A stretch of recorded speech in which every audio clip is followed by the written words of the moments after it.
का multiplication. So this force is directly proportional to क्या हो जाएगा, Q1 into Q2 and this force is also inversely proportional to a square of the distance between them। इन दोनों के बीच में जो दूरी है उसका रेसिप्रोकल का क्या स्क्वायर हो जाएगा। इन दोनों को कंबाइन करेंगे। ये जो मैंने लिखा है ना, ये डेफिनेशन जो लिखा है, एनसीईआरटी की डेफिनेशन लिखा है, उसी चीज को देखो, इन दोनों को मिलाओगे मैथमेटिकली हम इसको क्या कर सकते हैं, इन दोनों को जब मिलाओगे तो F इज प्रोपोर्शनल टू क्या हो जाएगा, Q1 Q2 by R square. बोलो समझ रहे हैं क्या, यहां तक समझ रहे हैं? So F is proportional to Q1 Q2 by R square हो जाएगा। अब आपने बचपन से ये चीज सुना हुआ है कि जब ये प्रोपोर्शनलिटी कांस्टेंट हटता है तो मतलब प्रोपोर्शनलिटी का साइन हटता है तो क्या आ जाता है, कांस्टेंट आ जाता है, जिसको प्रोपोर्शनलिटी कांस्टेंट बोलते हैं। ठीक है, सो F इक्वल टू क्या आ जाएगा, K Q1 Q2 by R square. Clear है यहां तक? अब ध्यान से देखो, ये जो K होता है ना, ये जो K होता है इसी को क्या बोलते हैं, Coulomb's constant. This proportionality constant is known as what, Coulomb's constant. क्या बोलते हैं इसको, कूलम्ब्स कांस्टेंट, कैपिटल K। ठीक है ना? और ये देखो, ये जो K होती है, इस K की वैल्यू कितनी होती है, याद रख लेना, बहुत सारे न्यूमेरिकल्स में ये वैल्यू यूज होगा। इस K की वैल्यू कितनी होती है, 9 into 10 to the power 9 newton metre square per coulomb square. बोलो चमका क्या, यहां तक चमक गया बढ़िया से? ये जो प्रोपोर्शनलिटी कांस्टेंट है इसकी वैल्यू हो जाती है 9 into 10 to the power 9 newton metre square per coulomb square. अब ये K का यूनिट कैसे निकला, तो K का यूनिट एंड डायमेंशंस तुमको पता है ना, 11th क्लास में तो पढ़े हुए थे। देखो यहां से तुमको इसका लेट्स से कि तुमको इसका यूनिट निकालना है, तो K बराबर क्या हो जाएगा, FR square divided by Q1 Q2। F का क्या होता है न्यूटन, R का क्या होता है metre square, R into R square है ना, तो न्यूटन मीटर स्क्वायर, और चार्ज का क्या होता है कूलम्ब, तो newton metre square per coulomb square. ये क्या होता है, ये आपका K का यूनिट होता है। ये क्लियर है कि नहीं आपका, ये कैसे निकला, समझ में आया कि नहीं, Newton metre square per coulomb square? अबे नहीं समझ में आया? चलो, अब ये जो स्टूडेंट्स K होता है, ठीक है ना, वो K मतलब किसी भी मीडियम पे डिपेंड करेगा। समझ में आया ना, चार्ज को कहां पे रखे हुए हैं, किस मीडियम पे रखे हुए हैं, उसमें K डिपेंड करता है। तो यहां पे यही चीज लिखा हुआ है, K डिपेंड्स ऑन मीडियम। और एक चीज और है, देखो कूलम्ब्स, यहां पे ये जो कूलम्ब्स फोर्स जो लग रहा है ना, देखो ये जो दो चार्जेस हैं, इन दोनों चार्जेस के बीच में जो कूलम्ब फोर्स लग रहा है, अभी मैं डायरेक्शन पे आऊंगा, अभी मैं मैग्नीट्यूड बता रहा हूं। तो ये जो दोनों चार्जेस के बीच में फोर्स लग रहा है, ये जो फोर्स है, ये इन दोनों का जो सेंटर लाइन समझते हो क्या, सेंटर लाइन समझते हो ना, इनका इसका सेंटर और इसका सेंटर, मतलब ये कॉन्सेंट्रिक, एक ही सेंटर में, कॉन्सेंट्रिक नहीं बोल सकते, इन दोनों का सेंटर को ज्वाइन करने वाला लाइन समझ पाते हो कि नहीं समझ पाते हो? इसी सेंटर लाइन पे ये जो फोर्स है वो लाई करेगा। बात समझ में आ रही है कि नहीं आ रही है? ये जो लास्ट पॉइंट है, यहां पे मैंने यही बोला है कि ये जो फोर्स होता है वो क्या होता है, act on the line joining the centres of the point charges Q1 and Q2। तो यही होता है कूलम्ब्स। यहां पे एक सवाल ये उठता है, अब ये मत बोलना कि सर ये कैसे होता है, अबे ये कूलम्ब्स ने बताया था, लॉ है, लॉ में उंगली नहीं करने का, ठीक है, जो लॉ है वो लॉ है, समझ में आया? तो कूलम्ब चाचा ने ये लॉ दिया हुआ है, ये होता है कूलम्ब्स लॉ, और इसको हम लोग अप्लाई करेंगे। क्लियर है? कूलम्ब्स लॉ क्लियर हो गया? कूलम्ब्स लॉ की लिमिटेशन होती है स्टूडेंट्स, लिमिटेशन ये होती है कि कूलम्ब्स लॉ जो होती है वो सिर्फ किसके लिए वैलिड होती है, पॉइंट चार्जेस के लिए वैलिड। और ये लास्ट क्लास बताया भी थे आपको, बताया था ना? चलो, तो यहां तक आपने छाप लिया है, इसमें थोड़ा सा और आगे बढ़ेंगे, और ये जो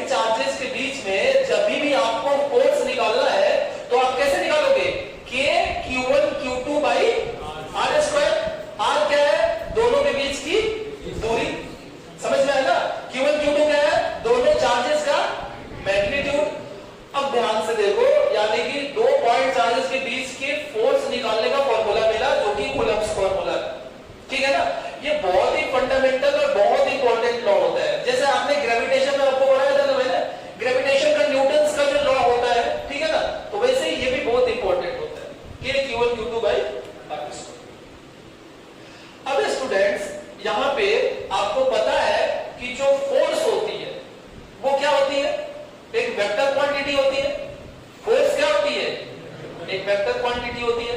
तो इन फोर्सेस का ये मतलब यहां पे देखो, ये चार्ज इस पे फोर्स लगा रहा है और ये चार्ज इस पे फोर्स लगा रहा है। मान लो मैं इसका कुछ नाम लिख दो, ये 1 है और ये 2 है। चलो बनाओ, ये चार्ज 1 है और ये चार्ज 2 है। मतलब ये 1 और 2 मैंने दे दिया, ए बी भी कर सकते हो, कुछ भी कर सकते हो। तो स्टूडेंट्स यहां पे देखो, मैंने Q1 Q2 दिया हुआ है, दिया है कि नहीं दिया है? मान लो कि मतलब Q1 Q2 है, मतलब दोनों चार्जेस का नेचर क्या है? सेम है, दोनों पॉजिटिव पॉजिटिव है ना। समझ में आ रहा है क्या? तो आपको पता है कि पॉजिटिव पॉजिटिव क्या होता है? रिपल्सन होता है, और पॉजिटिव निगेटिव में क्या होता है? अट्रैक्शन होता है। जब भी हम फोर्स का कैलकुलेशन करेंगे तो वहां पे इंपॉर्टेंट क्या है? डायरेक्शन। अबे फोर्स एक वेक्टर क्वांटिटी होती है। तो अब इस टॉपिक से न्यूमेरिकल्स जो आने वाले हैं वहां पे हमें डायरेक्शन का जरूरत पड़ेगा। आपको पता है कि फोर्स एक वेक्टर क्वांटिटी है, तो वेक्टर में क्या होता है? मैग्नीट्यूड होता है और उसका क्या होता है? डायरेक्शन होता है। तो ये जो फॉर्मूला है इससे हमें क्या मिल रहा है? मैग्नीट्यूड मिल रहा है ना। इससे हमको क्या मिल रहा है बोलो?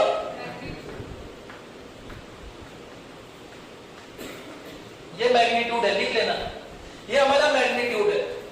अब ये डायरेक्शन क्या हो जाएगा देखो, तो ये यहां मैं डायरेक्शन दिखा देता हूं, जो मैंने डायग्राम बनाया था, या तुम चाहो तो अलग से भी बना सकते हो। देखो मेरी बात सुनो, यहां पे अगर मैं फोर्स दिखाना चाहूंगा तो ये जो फोर्स होगा ये क्या हो जाएगा?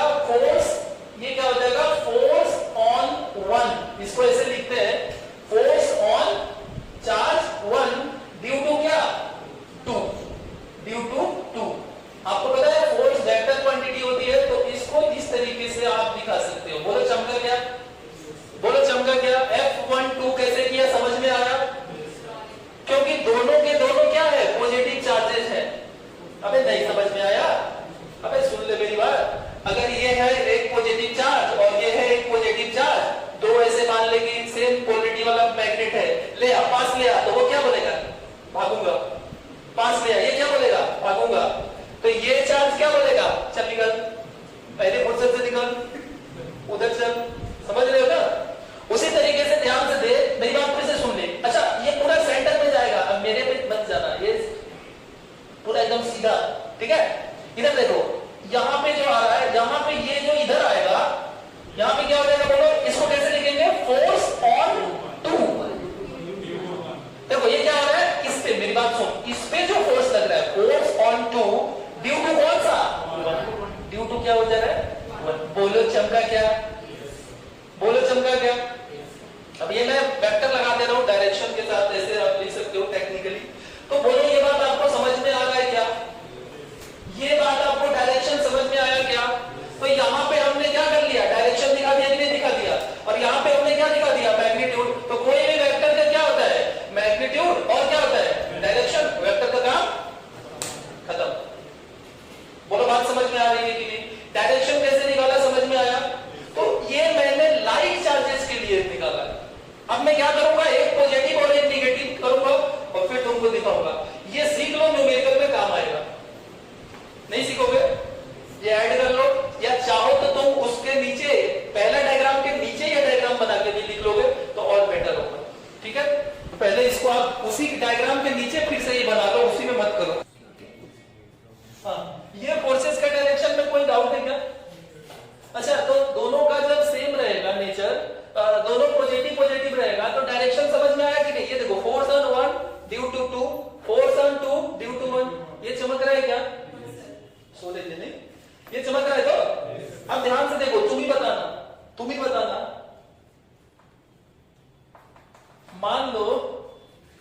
मान लो उसके नीचे ये लिखना है, मान लो कि ये है Q1 और ये है Q2, और लेट्स से कि ये है माइनस, ये है माइनस Q1। खास के मर जा, तू वीडियो खराब कर देगी, इसमें साउंड आ जाता। तो ये देखो, ये Q1 है और ये निगेटिव है, ठीक है? तो अब मुझे इसका डायरेक्शन बताएगा अभिषेक, बोलो बच्चन बोलो सिर्फ बच्चन। अभी मैं लेट्स से कि मैं दिखाना चाहता हूं फोर्स ऑन 1 ड्यू टू 2, तो उसकी direction and force on 2 due to 1 इसकी डायरेक्शन कैसे हो जाएगी?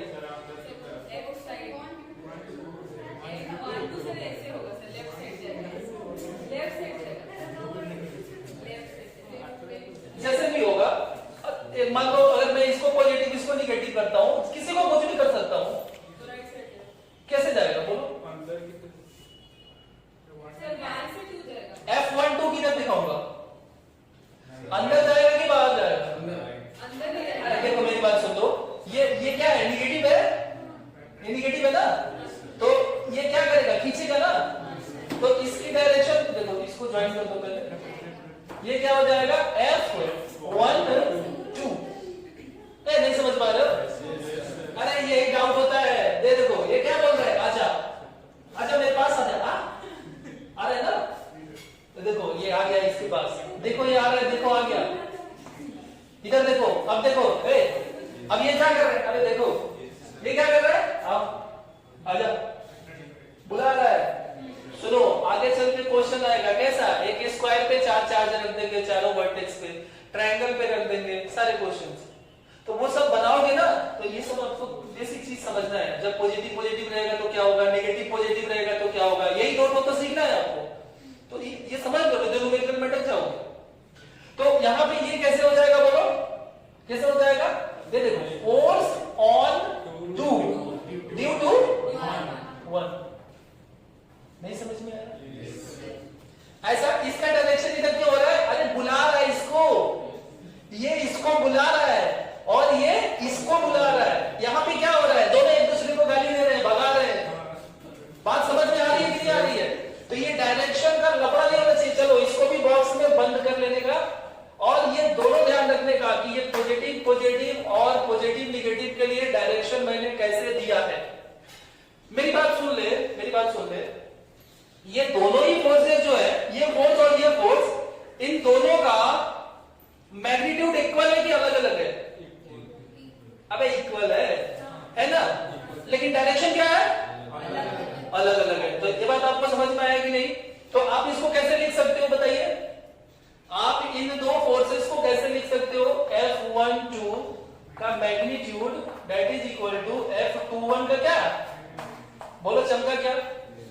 बोलो चमका क्या? अच्छा आपको पता है ना, ये देखो अगर A वेक्टर इधर है तो ये वेक्टर इधर क्या हो जाता है? Minus times of A। बोलो चमका क्या? नहीं चमका। तो अगर मैं फोर्सेस की बात करूंगा तो F12 बराबर क्या हो जाएगा? Minus F21।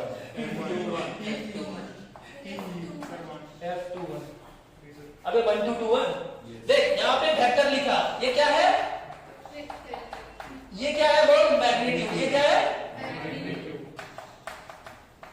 मैं आपको फिर से बोलता हूं, मैं आपको एक बार फिर से बोल देता हूं, इलेक्ट्रोस्टैटिक पढ़ने से पहले आपको याद करो, मैंने पढ़ाया था ग्रेविटेशन चैप्टर, पढ़ाया था ना फर्स्ट ईयर में। सारी चीजें इधर मिलेंगी, बहुत सारी चीजें, ठीक है ना। और आपको फर्स्ट ईयर में आपने वेक्टर पढ़ा था कि नहीं? जबरदस्त इधर वेक्टर यूज होगा।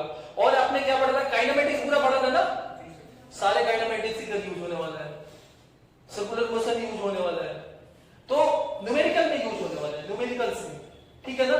तो ये जो चैप्टर होता है ना, इलेक्ट्रोस्टैटिक जो चैप्टर है, इसमें मैंने क्या बोला, एचसी वर्मा के अंदर में 3 एक्सरसाइज दिया हुआ है आपको। तो आपको कोई भी किताब नहीं बनाना चाहिए इलेक्ट्रोस्टैटिक जो है, इसमें पहले वो 3 जो एक्सरसाइज एचसी वर्मा के दिए हुए वो बनाना चाहिए, क्योंकि ये मैं बोला ना अच्छा लेवल का यूनिट होता है, जिसे आईआईटी के पॉइंट ऑफ व्यू से इसका वेटेज बहुत ज्यादा है, इलेक्ट्रोस्टैटिक से अच्छे क्वेश्चंस आते हैं। तो आप एचसी वर्मा बनाइए, सारा फिजिक्स एचसी वर्मा नहीं, समझ में है ना। पहले इलेक्ट्रोस्टैटिक के अंदर में 2 चैप्टर आते हैं, उसने 3 एक्सरसाइज बना के दिया हुआ है, एचसी वर्मा आपको बनाना चाहिए, आपके सारे फंडामेंटल्स क्लियर हो जाएंगे, देन आपको कोई भी किताब बनाना है उसके बाद आप बनाइए, ठीक है। बात समझ में आ गई? चलो, तो ये डायरेक्शन आपका पूरा क्लियर हुआ यहां तक? मिटा दूं, थोड़ा सा और पोस्टमार्टम करूंगा कूलम्स लॉ का, और उसके बाद से न्यूमेरिकल में आने वाला हूं मैं। यहां तक क्लियर हो गया? यहां तक क्लियर हो गया बोलो। अब मैं इसको मिटा दूं क्या?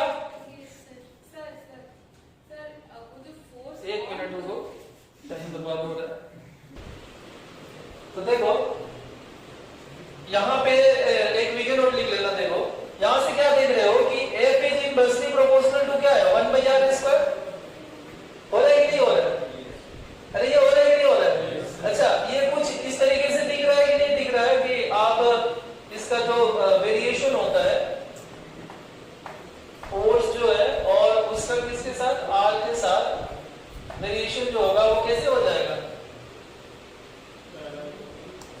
हाइपरबोलिक हो जाएगा।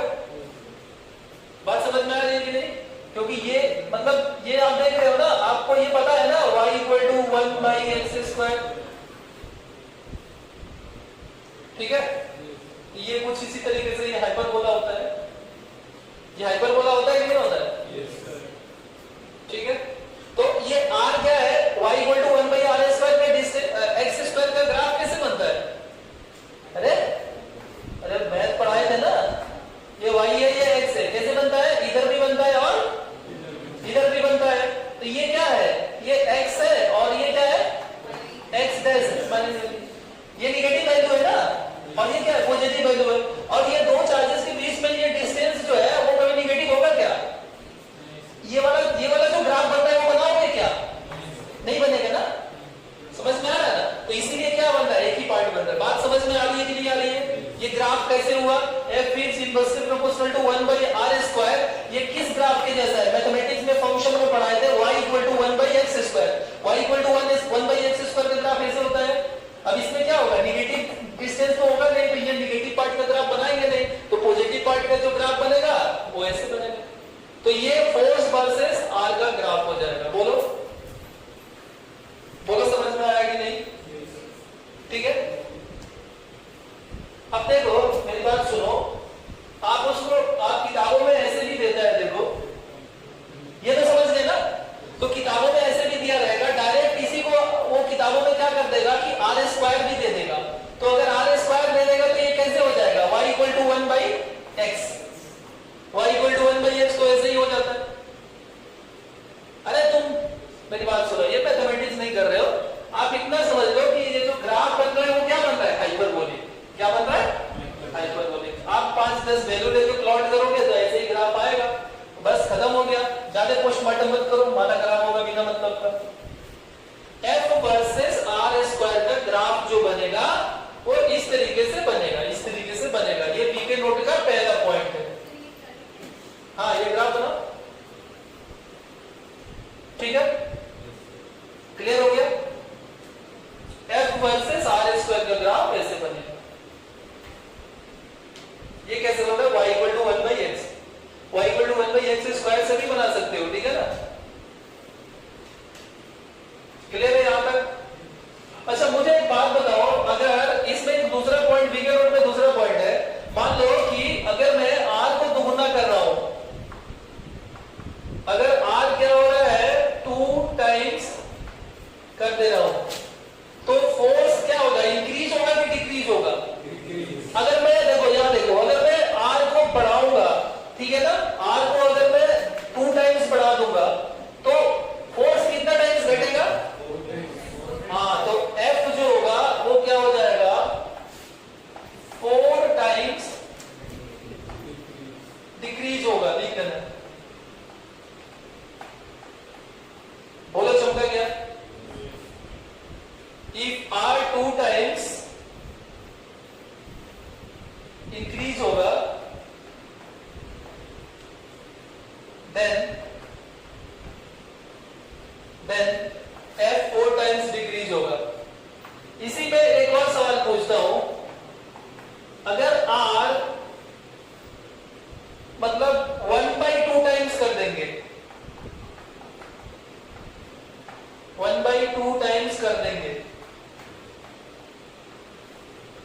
बोलो तो अगर R को 1/2 टाइम्स कम कर देंगे तो फोर्स क्या हो जाएगा? देन फोर्स क्या हो जाएगा? बोलो 4 टाइम्स क्या हो जाएगा? अरे क्या हो जाएगा? बोलो इंक्रीज हो जाएगा। बोलो चमका क्या? बोलो चमका क्या? तो ये चीज बीके नोट में, ये ग्राफ और ये जो मैंने बात बोला, ये 1 नंबर का आ सकता है बोर्ड एग्जाम में। अच्छे न्यूमेरिकल्स में मैं आऊंगा, रुक जाओ, पहले कॉन्सेप्ट बता लेने दो, ठीक है? सो मैं बीके राज छूंगा नहीं। देखो वेक्टर फॉर्म ऑफ कूलम्स को मैं समझाएगा, ठीक है? मैं समझाएगा, ठीक है? मुझे एक बात बताओ, वेक्टर के बारे में कुछ जानकारी है क्या तुमको?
रिप्रेजेंट कर लो वेक्टर में। ये ऐसे होता है कि नहीं?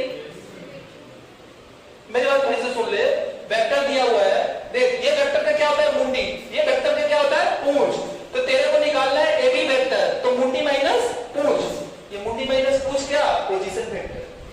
मुंडी माइनस पूंछ का क्या? पोजीशन। क्लियर है ये चीज? समझ में आ गया? R2 minus R1। AB vector क्या हो जाएगा? R2 minus R1। अच्छा, अगर मैं BA वेक्टर बोलूंगा तो R1 माइनस R2। अबे समझ रहा है ना? समझ रहा है कि नहीं समझ रहा है? कूलम्ब्स लॉ का जो वेक्टर फॉर्म होता है ना, किताबों में लिखा रहता है, बच्चों को समझ में नहीं आता है। ठीक है, मैं बताएगा समझ में आएगा। देखो यहां पे, देखो यहां पे ये मान लो कि दो चार्जेस है Q1 और Q2, है कि नहीं? 1 और 2। समझ रहे हो कि नहीं समझ रहे हो? समझ रहे हो? समझ रहे हो? यहां देखो, ये आप देखो फोर्स ऑन 1 ड्यू टू 2 किधर जाएगा? उधर। अबे जाएगा ना? ये F12 उधर जाएगा। मेरी बात फिर से सुन ले, मतलब कौन सा वेक्टर इधर थे? ये ऐसे दिख रहा है कि नहीं? F12 वेक्टर इधर है कि नहीं? नहीं चमका? 1 पॉइंट की पोजीशन वेक्टर क्या है? R1। और ये 2 पॉइंट की पोजीशन वेक्टर क्या है? R2। बोलो चमका कि नहीं चमका? अगर मैं बोलूंगा ये वाली वेक्टर निकालने के लिए, देखो इसकी डायरेक्शन इधर है ना, अबे इसकी डायरेक्शन F12, मेरे को F12 का वेक्टर फॉर्म लिखना है, समझ रहे हो ना? तो F12 का वेक्टर फॉर्म जो लिखना है, तो मैं तुमको एक बहुत ही बेसिक चीज वेक्टर में बताया था कि वेक्टर क्या हो जाती है? Magnitude into direction. तो मैग्नीट्यूड इसका तो आराम से मैं लिख लूंगा कूलम्ब्स लॉ से, F equal to K Q1 Q2 by R square. R क्या होता है? डिस्टेंस। देखो अगर ये पोजीशन वेक्टर है तो डिस्टेंस क्या हो जाएगा? R1 माइनस R2 या R2 माइनस R1, कुछ भी करो कोई फर्क नहीं पड़ता है। ये समझ में आया ना? ये तो डिस्टेंस है, उसका स्क्वायर हो जाएगा। वेक्टर बराबर हो गया मैग्नीट्यूड इनटू क्या होगा? डायरेक्शन। अब ये ध्यान से देखना, हमारा वेक्टर F12 इधर है, तो इस F12 का यूनिट वेक्टर जो होगा वो क्या दे देगा? डायरेक्शन दे देगा। इधर देखो मैंने बोला था ना कि डायरेक्शन, यूनिट वेक्टर क्या देता है? डायरेक्शन देता है। अबे देता है नहीं देता है? तो किसी भी वेक्टर का यूनिट वेक्टर, वेक्टर बाई उसका मैग्नीट्यूड हो जाता है। तो तेरे को देख, तेरे को ना F12 वेक्टर का डायरेक्शन निकालना है, तो तू क्या करेगा? अरे इसका यूनिट वेक्टर निकाल देगा। अब इसका यूनिट वेक्टर कैसे निकालेगा? देख R1 माइनस R2। अबे इधर जा रहा है ना, तो मुंडी माइनस पूंछ। नहीं समझ में आ रहा है क्या? मुंडी माइनस पूंछ होगा ना, तो ये क्या हो गया? देखो R1 माइनस R2 वेक्टर, ये देखो वेक्टर डिवाइडेड बाई इसका मैग्नीट्यूड, तो इसका मैग्नीट्यूड क्या हो जाएगा? R1 माइनस R2 का मॉड। बोलो चमका क्या? अब इसी को तुम और भी थोड़ा सा सिंप्लीफाई कर दोगे तो ये क्या हो जाएगा? बोलो बोलो K Q1 Q2 और इनटू क्या हो जाएगा? बोलो R1 माइनस R2 का this divided by R1 minus R2 का वेक्टर है, और इसका क्या हो जाएगा? सॉरी, अरे माफ करना, गाली देने लगेगा सब कि गलती पढ़ा रहा है मास्टर। समझ में आया क्या? ठीक है ना? तो ये हमारा F12 का वेक्टर फॉर्म हो गया। अब ये कोई जरूरत नहीं है, इसको याद करने का कोई जरूरत नहीं है, बस समझने के लिए बता दिया। कूलम्ब्स लॉ का वेक्टर फॉर्म बोर्ड एग्जाम में +2 का 2 नंबर का पूछता है। बात समझ में आ रही है ना? ऐसा वैसे कुछ है नहीं जो तुम फिर टेंशन ले रहे हो। मेरी बात सुन लो। अब अगर F21 निकालना है तो मेरी बात सुन, F21 किधर है? अब इधर है ना, यहाँ पे ये 1 था जिसका पोजीशन वेक्टर क्या था? R1, और ये 2 था जिसका पोजीशन वेक्टर क्या था? मेरी बात सुन ले, अब तेरे को ये वेक्टर निकालना है तो क्या हो जाएगा? मुंडी माइनस पूंछ, तो R2 माइनस R1। देख ये चेंज हो जाएगा, यहाँ पे R1 माइनस R2 था, यहाँ पे R2 माइनस R1। फिर वैसे ही इनटू डायरेक्शन कौन देगा? R2 माइनस R1 और डिवाइडेड बाय उसका क्या? मॉड। मैग्नीट्यूड मतलब यूनिट वेक्टर क्या देता है? डायरेक्शन। मैग्नीट्यूड मतलब वेक्टर डिवाइडेड बाय उसका मैग्नीट्यूड। तो ये मिल गया, मतलब हमारा इससे मिल गया पूरा मैग्नीट्यूड और इससे मिल गया डायरेक्शन। बोलो चमका क्या? और इसी को कंबाइन करके लिखते होंगे तो क्या हो जाएगा? कि बोलो जल्दी, K Q1 Q2 R2 minus R1 divided by बोलो मॉड होल क्यूब, ठीक है ना। तो यही कूलम्स लॉ का वेक्टर फॉर्म हो जाता है, ये ट्रायंगल लॉ वेक्टर एडिशन से और पोजीशन वेक्टर के कॉन्सेप्ट से मैंने लिखा है। बड़ा ही आसान तरीके से मैंने लिखा, वेक्टर बराबर मैग्नीट्यूड इनटू डायरेक्शन। मैग्नीट्यूड निकाल दिया कूलम्स लॉ से, डायरेक्शन निकाल दिया यूनिट वेक्टर से। समझ रहे हो कि नहीं समझ रहे? अब इसको अलग अलग तरीके से भी टीचर्स बताते हैं और बच्चे कंफ्यूज रहते हैं, ये कैसे हो रहा है, कैसे हो रहा है, कैसे हो रहा है। आपको समझ में आ रहा है कि नहीं कैसे हो रहा है? क्लियर है कि नहीं बोलो? तो आपको कूलम्स लॉ का वेक्टर फॉर्म क्लियर हुआ कि नहीं? क्लियर हो गया? चलो ठीक है, छाप लीजिए इसको। एक चीज और लिख लेना, एक चीज और लिख लो, limitation of Coulomb's law. Limitation of Coulomb's law तो आपको मैंने पहले बता दिया। लिमिटेशन ऑफ कूलम्स लॉ, जल्दी करो जल्दी, लंबा हो रहा है video. Limitation of Coulomb's law तो लिख लो, कूलम्स लॉ सिर्फ पॉइंट चार्जेस के लिए वैलिड होता है। Coulomb's law is only valid for point charges. Coulomb's law is only valid for point charges, जल्दी कर। Coulomb's law is only valid for point charges. And second point लिख लेना, it is not applicable for continuous charges. एक ही बात हो गया ना, continuous charges जो होंगे ना, जैसे स्फीयर है उसके चारों तरफ हमने क्या किया, चार्ज ये कर दिया, फैला दिया, तो वहां पे कूलम्स लॉ काम नहीं आएगा। पॉइंट चार्जेस के लिए कूलम्स लॉ एप्लीकेबल है, समझ में आया ना। सो कंटिन्यूअस चार्जेस के लिए कूलम्स लॉ नहीं लगाएंगे। क्लियर है? क्लियर हो गया? तो इस क्लास में हमने पूरा का पूरा कूलम्स लॉ अभी तक समझ लिया है, ठीक है। अभी हमको बहुत कुछ इसमें अभी और समझना है और इसके साथ साथ हमें न्यूमेरिकल्स करना है, ठीक है। यहां तक समझ में आ गया तो अभी न्यूमेरिकल कराने वाला हूं। क्लियर हो गया? पक्का एक ही चीज क्लियर है कि नहीं?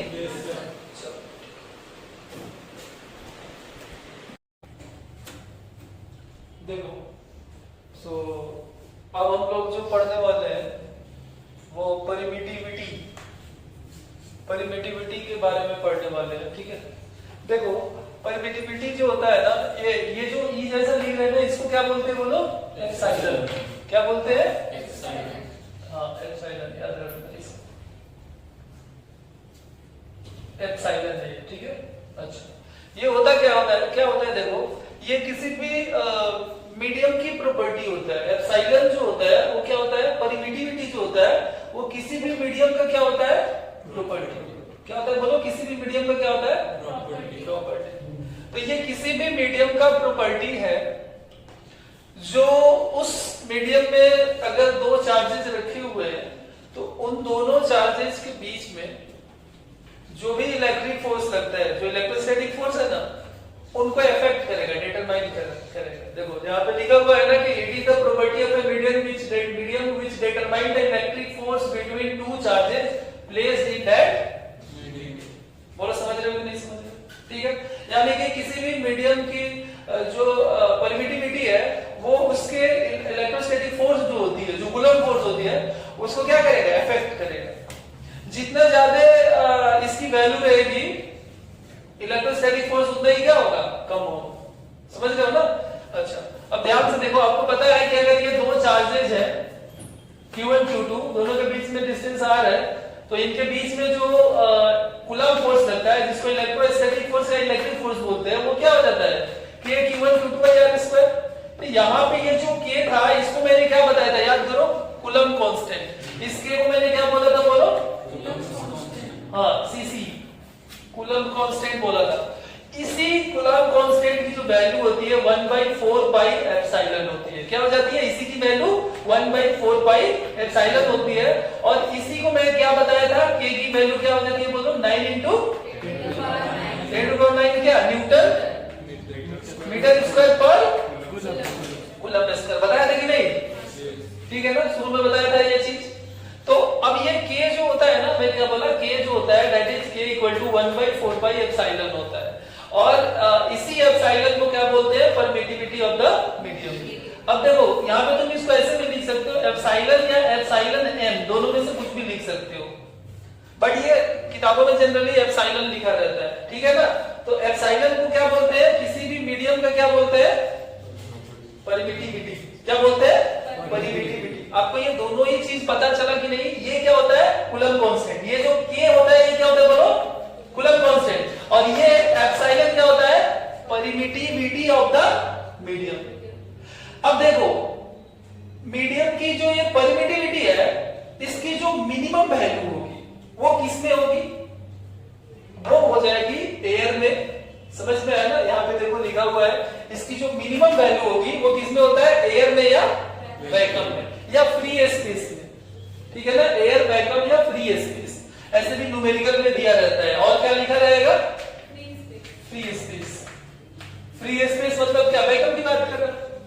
तो एप्सिलॉन जो होती है इसकी मिनिमम वैल्यू किसमें होती है बोलो, एयर में या वैक्यूम में। एप्सिलॉन की मिनिमम वैल्यू कहां पे होती है बोलो, एयर में या वैक्यूम। ठीक है ना। अब इसी को हम क्या बोलते हैं, जब इसकी मिनिमम वैल्यू काउंट करेंगे, इसकी जब मिनिमम वैल्यू काउंट करेंगे तब हम इसी को क्या बोलेंगे, एप्सिलॉन नॉट। बोलो बात समझ में आ रहा है कि नहीं आ रहा है। तो परमिटिविटी जो होती है उसकी मिनिमम वैल्यू जो होती है वो एयर में या वैक्यूम में होती है, और उसको उस टाइम में हम क्या बोलते हैं, एप्सिलॉन नॉट। बोलो चमक रहा है कि नहीं। और एप्सिलॉन नॉट की जो वैल्यू होती है ना, इसको आपको ध्यान रखना है। जैसे ये कैपिटल के की वैल्यू आपको ध्यान रखना है, वैसे इसकी वैल्यू ध्यान रखना है कि एप्सिलॉन नॉट की वैल्यू क्या होती है, 8.85 into 10 to the power -12 coulomb square per newton metre square. I don't think so कि यहाँ पे आपको इसका यूनिट बताना चाहिए। अगर इसका ऐसा यूनिट बताना है तो इसको उधर कर लो और इसको नीचे कर लो। ये तो दोनों कांस्टेंट है, कांस्टेंट का कुछ भी यूनिट आता नहीं है, तो ये क्या हो जाएगा, मतलब 1/k का जो यूनिट हो जाएगा, मतलब इसी का उल्टा का जो यूनिट हो जाएगा। तो देखो ना, कूलम्ब स्क्वायर न्यूटन पर मीटर स्क्वायर है कि नहीं है। तो एप्सिलॉन नॉट की या एप्सिलॉन की यूनिट जो होती है वो तो पता चल गया आपको। अबे इसका उल्टा,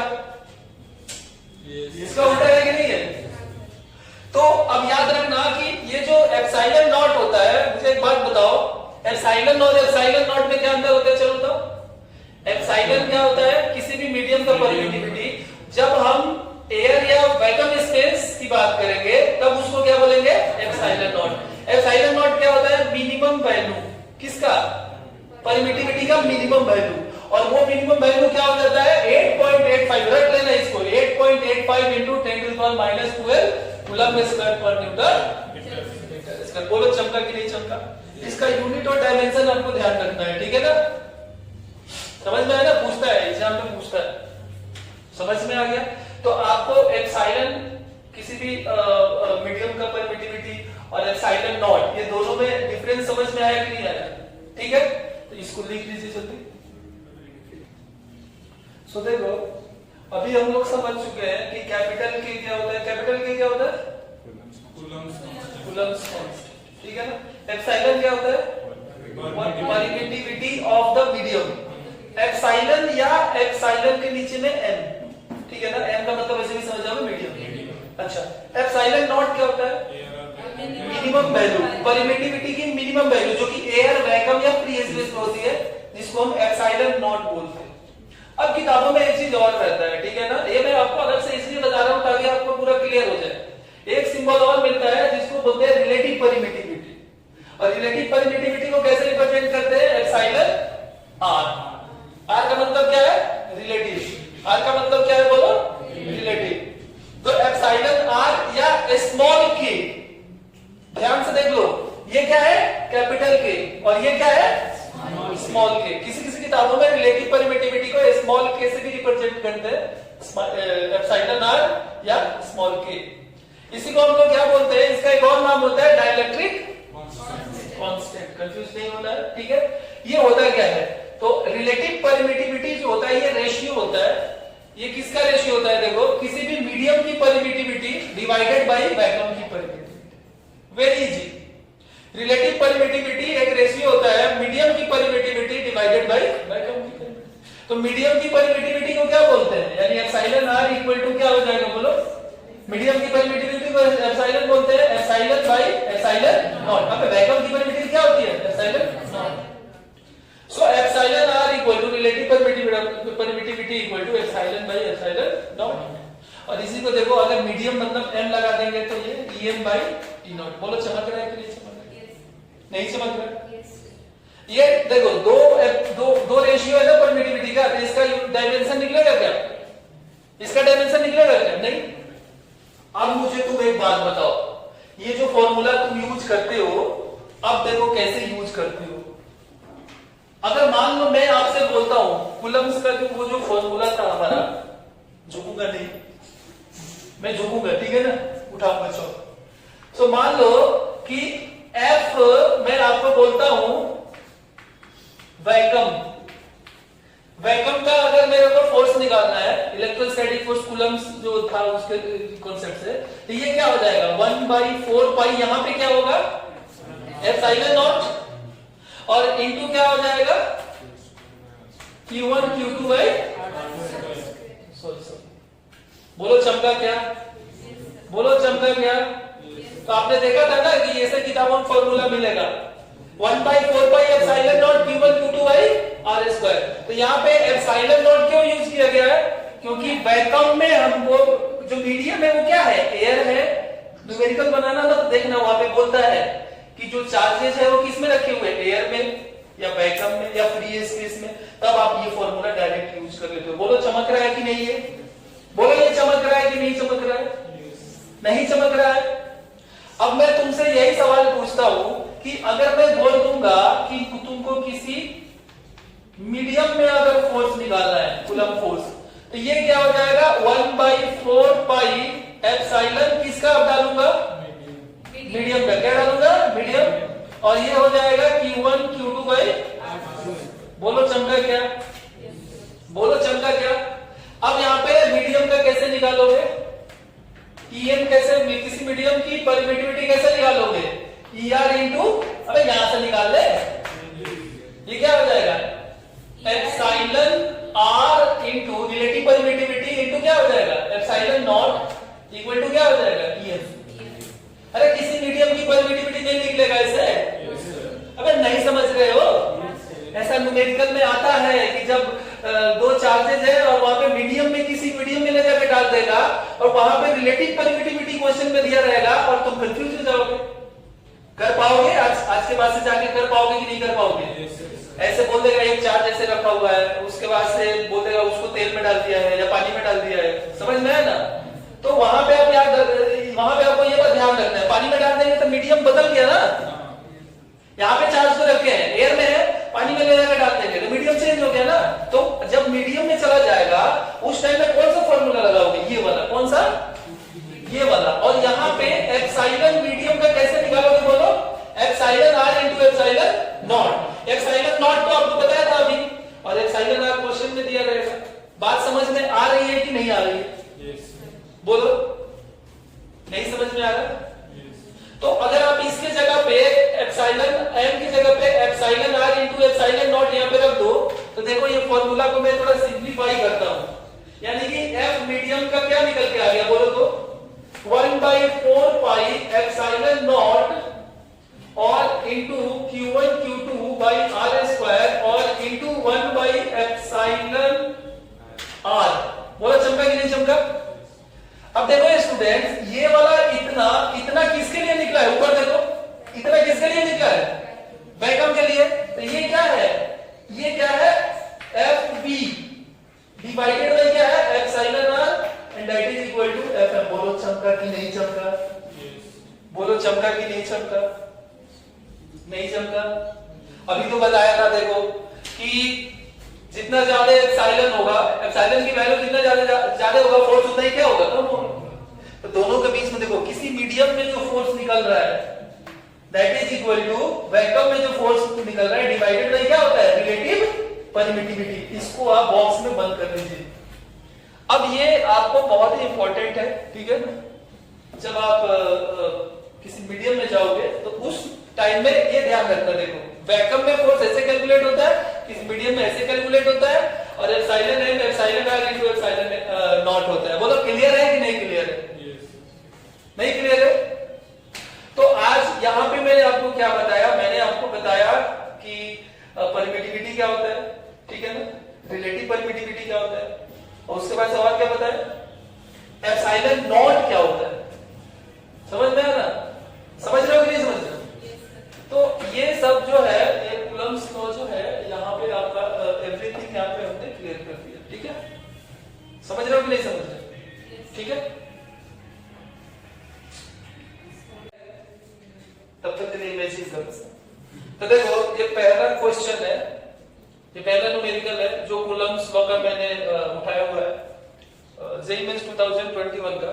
बहुत सारे स्टूडेंट्स हैं जिनको ये गलतफहमी होता है कि फिजिक्स जो होता है उसमें मैथमेटिक्स यूज नहीं होता है, समझ में है ना?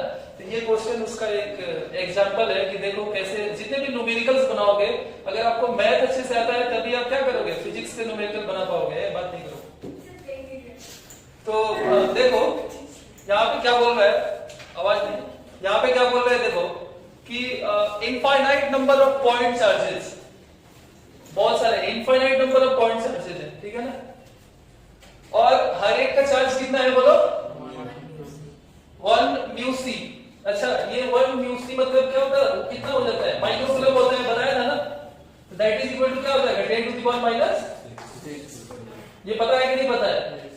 ठीक है, ये पता है तुमको? अच्छा तो इसका क्या है कि 1 माइक्रोकूलम हर एक चार्ज है एंड उसको एक्स एक्सिस पे प्लेस किया गया एट अ डिस्टेंस, कितना डिस्टेंस पे, ओरिजिन से 1 metre, 2 metre, 4 metre, 8 metre, 16 metre and so on. Find the force on a charge जिसका मैग्नीट्यूड है 1 coulomb which is placed at the origin.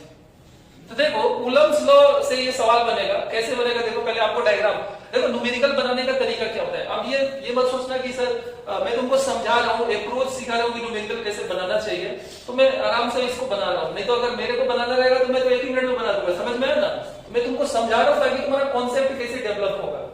और याद रखना कि एंट्रेंस के एग्जाम में क्या आता है, न्यूमेरिकल्स। क्या आता है, न्यूमेरिकल्स। तो न्यूमेरिकल ही सीखना है तुमको यहाँ पे, और न्यूमेरिकल वही अच्छा से कर पाएगा जिसका कॉन्सेप्ट क्लियर रहेगा और जिसको मैथ बहुत अच्छे से आता है, ठीक है ना? तो देखो यहाँ पे बोल क्या है, यहाँ पे बोल रहा है कि ये हमारा एक्स एक्सिस, ये एक्सिस है, ठीक है ना? अरे सर जल्दी आ जाओ, देख रहे रिकॉर्ड कर रहे हैं, ये हमारा एक्स एक्सिस है। अब ये एक्स एक्सिस से देखो क्या हुआ, ये ओरिजिन है, अरे नीचे से जा, तुम लोग सत्यानाश करोगे, कोई भी सब्सक्राइब नहीं करेगा, ऊपर से गाली देगा सब। देखो देखो देखो, तो यहाँ पे क्या बोल रहा है ना कि मतलब ये ओरिजिन है और ओरिजिन पे कौन सा चार्ज रखा हुआ है बताओ, कौन सा रखा हुआ है चार्ज बताओ? हाँ 1 कूलम का, यानी लेट्स से कि Q इक्वल टू क्या है 1 कूलम, और ये चार्ज को कहाँ रखा हुआ है, ओरिजिन। बोलो चमक रहा है क्या? और क्या बोल रहा है ना कि यहां से देखो, यहां से कितना दूरी पे, 1 मीटर की दूरी पे, मतलब कि ये जो दूरी है ये कितना है 1 मीटर, 1 मीटर के दूरी पे भी ये क्या रखा हुआ है, एक पॉइंट चार्ज रखा हुआ है, लेट्स से कि ये क्या रखा है Q1, ठीक है ना? उसके बाद फिर से क्या बोल रहा है देखो कि यहां से फिर कुछ 2 मीटर की दूरी पे यहां से देखो एक Q2 चार्ज रखा हुआ है, ये कितना है बोलो 2 मीटर। बोलो समझ रहे हैं कि नहीं समझ रहे हैं? अच्छा फिर क्या बोल रहे हैं देखो, फिर वहां से 4 मीटर की दूरी पे, तो हम यहाँ पे ऐसे कर दे रहे हैं Q3, और ये Q3 का डिस्टेंस कितना है बोलो, 4 मीटर। उसी तरीके से एक और पॉइंट चार्ज रखा हुआ है Q4, और ये कितना है यहाँ से बोलो, बोलो समझ रहा है कि नहीं, एंड सो ऑन। ऐसे ऐसे कितने चार्ज है, इनफाइनाइट चार्जेस। कितने चार्जेस है बोलो, इनफाइनाइट चार्जेस। सारे चार्जेस जो है ना, यहाँ पे क्या गिवन है, यहाँ पे क्या गिवन है देखो, क्या गिवन है, Q1 equal to Q2 equal to Q3 equal to जितना भी है वो कितना है बोलो 1 माइक्रो। यानी कि मुझे एक बात बताओ, इन सारे पॉइंट चार्जेस का मैग्नीट्यूड क्या है बोलो, इक्वल है कि नहीं है, इक्वल है ना? अच्छा, और जो चार्ज सेंटर पे है यहाँ पे ओरिजिन पे, उसका भी मैग्नीट्यूड क्या है 1 है, पॉजिटिव है, ठीक है ना? अच्छा तो हमें क्या करना है ना कि देखो इस चार्ज पे, जो चार्ज ओरिजिन पे है उस पे इसके कारण फोर्स लगेगा कि नहीं लगेगा? अबे नहीं लगेगा, कूलम्ब्स लॉ, इसके कारण इस पे फोर्स लगेगा कि नहीं? अच्छा इसके कारण इस पे जो फोर्स लगेगा वो किधर लगेगा, रिपोज करेगा ना, सेम चार्ज है ना। अच्छा ये भी क्या करेगा, रिपेल करेगा, ये भी रिपेल, ये भी रिपेल, ये भी रिपेल, ये भी रिपेल, मतलब सारे के सारे चार्जेस क्या करेंगे, रिपल्सन करेंगे, एक ही डायरेक्शन में लगेंगे। नहीं समझ में आ रहा? अबे लाइक चार्जेस रिपेल। तो अच्छा इसका मतलब क्या हो गया, देखो कि टोटल देखो इस पे सारे चार्जेस के कारण जो फोर्स लग रहा है वो क्या हो जाएगा, वेक्टर सम, सबको छोड़ देंगे ना, एक ही डायरेक्शन में है ना। तो कैसे जोड़ेंगे देखो, यानी कि F नेट इक्वल टू क्या हो जाता है, आपको पता है ना कूलम्स का क्या होता है, F equal to K Q1 Q2 by, बोलो ये होता है कि नहीं होता है? अब यहाँ पे K तो सबका सेम होगा कि नहीं, सबका K सेम होगा।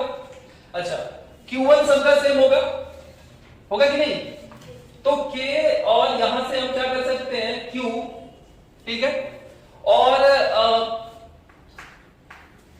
K Q1 देखो K Q1 हो गया, और Q2 Q3 Q4 Q5 सब तो सेम ही है, और वो कितना है 1 माइक्रो कूलम, तो इनटू क्या हो जाएगा 1 बाई आर स्क्वायर की जगह पे यहां पे डिस्टेंस कितना है 1 का स्क्वायर। फिर आगे बढ़ेंगे, जोड़ क्यों रहे हैं, क्योंकि एक ही डायरेक्शन में लग रहा है, सारे फोर्सेस रिपल्सिव है। दूसरा क्या हो जाएगा 2a स्क्वायर, तीसरा क्या हो जाएगा 4 स्क्वायर, ठीक है ना। उसी तरीके से नेक्स्ट क्या हो जाएगा 1 बाई, एंड कहां तक जाएगा, सो इंफिनिटी तक जाएगा कि नहीं जाएगा, बोलो समझ रहे हो कि नहीं समझ रहे? अब ध्यान से देखो, इसमें क्या करना है, इनटू 10 टू द पावर -6 कर लेना है। ये मैं क्यों कर रहा हूं बताओ, वो मैं क्यों कर रहा हूं, क्योंकि ये जितने भी चार्जेस है ना वो कितने हैं 1 माइक्रो कूलम है, तो सबको कूलम में चेंज करेंगे ना, क्योंकि ये वाला Q जो था वो Q कितना में ले रहा हूं 1। बोलो चमक रहा है कि नहीं चमक रहा है, बोलो चमक रहा है, मैं कैसे कर रहा हूं। अब ये पूरा प्योर मैथमेटिक्स यहाँ पे आ गया। आपने मैथ में पढ़ा था ना, अलजेब्रा में एक चैप्टर पढ़ा था सीक्वेंस इन सीरीज का, देखो कैसे फॉर्मूला लग रहा है यहाँ पे। अब ध्यान से देखो, ये क्या हो जाएगा, K तो इधर कॉमन रखो, इनटू ये क्या हो जाएगा देखो 1 plus 1/4 plus 1/16 plus dot dot dot कहां तक, इंफिनिटी तक, और इनटू क्या हो जाएगा, यहां पे लिख देता हूं 10 to the power 6 equal to F net. बोलो यहां तक समझ में आया कि नहीं आया, नहीं समझ में आया। अब ये जो है ना ये कैसे सॉल्व होगा, तो देखो ये जीपी में है, किसमें है, जीपी में। जीपी का मतलब क्या होता है, ज्योमेट्रिक प्रोग्रेशन। क्या होता है बोला, ज्योमेट्रिक प्रोग्रेशन। तो मैं इस जीपी को सॉल्व करता हूं, देखो इस जीपी को यहां पे मैं सॉल्व करता हूं। यहां पे देखो जीपी का एस इंफिनिटी क्या होता है, बोलो a बाई 1 माइनस आर, बोलो सबका क्या, याद नहीं है, अगर नहीं याद है तो मैं बता दे रहा हूं। देखो किसी भी जीपी का इनफाइनाइट टर्म का जो सम होता है that is a by 1 minus R होता है, पढ़ाया था मैंने। यहाँ पे a फर्स्ट टर्म होता है, तो यहाँ पे a की वैल्यू क्या है 1, यहाँ पे a की वैल्यू क्या है 1 फर्स्ट टर्म, और r क्या होता है जीपी में ज्योमेट्रिक प्रोग्रेशन में कॉमन रेशियो क्या होता है second term by first term, मतलब 1/4, r की वैल्यू क्या है 1/4। तो ये क्या हो गया बताओ मुझे, 1/1 minus 1/4 that is equal to ये क्या हो जाएगा 4, और ये 3 4/, बोलो चमका क्या। तो देखो कैसे मैथमेटिक्स यहाँ पे यूज हुआ, इलेक्ट्रोस्टैटिक्स में अरिथमेटिक प्रोग्रेशन यूज हो गया, geometric progression sorry, sequence series का फॉर्मूला यूज हो गया। तो यहाँ पे ये क्या हो गया, देखो यहाँ पे ये क्या हो गया, आपको ये सम मिल गया। ये सम कितना है बोलो 4/3। तो F नेट अब यहां निकाल देता हूं, F net equal to K की वैल्यू मैंने बोला था, बोलो क्या होता है 9 इंटू 9। अच्छा, और इंटू, और वो क्या है 10 टू द पावर माइनस 6, और इंटू इसकी वैल्यू मैंने क्या निकाला है 4/3। यहां से देखो 3 इंटू 3 9, और ये गया इसमें से, तो कितना हो गया 3 4 12 इंटू 10 टू द पावर 3, ये क्या हो गया F, और ये नेट फोर्स किसमें आया, ये हमारा आंसर, ठीक है ना। अब ये इस तरीके से क्वेश्चन सॉल्व होगा। जेईई मेंस 2021 में जो क्वेश्चन आया था मैंने उसमें थोड़ा सा चेंजिंग किया है। क्या चेंजिंग किया है, जो जेईई मेंस में क्वेश्चन आया था उसमें ना ये y एक्सिस पे बोल रहा था, मतलब ये चार्जेस क्या है ऐसे ऊपर उठा दो, सब क्या था y एक्सिस पे था, y मतलब ये y बराबर 1 मीटर 2 मीटर 3 मीटर क्या फर्क पड़ता है, हम इसी को भी क्या मान लो y एक्सिस मान लो, सेम है। अरे इसको y मान लो, इसको x मान लो, सेम आंसर आएगा। जो चेन मेथड में क्वेश्चन था उसमें y दिया था, तो बोलो ये बात तुमको समझ में आया, ये क्वेश्चन कैसे बना, समझ में आया कि नहीं आया? तो ये पहला क्वेश्चन था जो तुमको मैंने कूलम्ब्स लॉ का यहाँ पे बताया, ठीक है ना, ये नोट कर लो, चलो ठीक है। तो ये क्वेश्चन को देखो, यहाँ पे क्या बोल रहा है कि दो आइडेंटिकल टेनिस बॉल है और दोनों का मास m है और चार्ज क्या है, q है, मतलब सेम चार्ज है, ठीक है, मास भी सेम है। अच्छा, दोनों को क्या बोल रहा है, they are suspended from a fixed point by threads of length l। Thread का मतलब समझ में, धागा जिसका लेंथ क्या है, l है। What is the equilibrium separation d when each thread makes a small angle, यहाँ पे small angle बोल रहा है with vertical। तो देखो इस तरीके का क्वेश्चन मैं फिर से बोल रहा हूँ ना, मतलब इस तरह के क्वेश्चन बहुत इंपॉर्टेंट होते हैं, ठीक है। और ऐसे क्वेश्चन जो है वो 4-5 बार अभी तक जो है वो जेईई मेंस में पूछे जा चुके हैं, जेईई एडवांस में पूछे जा चुके हैं, नीट में भी पूछे जा चुके हैं। ये क्या क्वेश्चन है, देखो आपने चैप्टर पढ़ा था NLM, पढ़ा था क्या क्लास 11 में, न्यूटन्स लॉ ऑफ मोशन पढ़ा है कि नहीं आपको? अच्छा, और ये अभी क्या पढ़ रहे हो, so laws of motion, Newton's law of motion, Newton's laws of motion और इलेक्ट्रोस्टैटिक्स, यहाँ पे ये दोनों कंबाइंड हुए, ठीक है। सो लॉज ऑफ मोशन में आप क्या दिखाते हो, फोर्सेस सोर्सेस दिखाते हो कि नहीं दिखाते हो? तो सबसे पहले इस क्वेश्चन को पढ़ते हैं और इसका डायग्राम बनाते हैं। तो मान लो कि यहां से छोड़ा गया है, यहां से छोड़ा गया, ठीक है, तो मैं साइड में बनाता हूं, ध्यान से समझना। देखो मैं टाइम लेके तुमको समझा रहा हूं, ठीक है, ताकि तुम्हारा कॉन्सेप्ट डेवलप हो। तो यहां से देखो, मान लो कि यहां से उनको छोड़ा गया है और छोड़ने के बाद मान लो ये जो है वो एक चार्ज है, बॉल है, ठीक है, ये टेनिस बॉल है और जिसका मास m है, इसका मास क्या है बोलो, m, और चार्ज क्या है, q, ठीक है।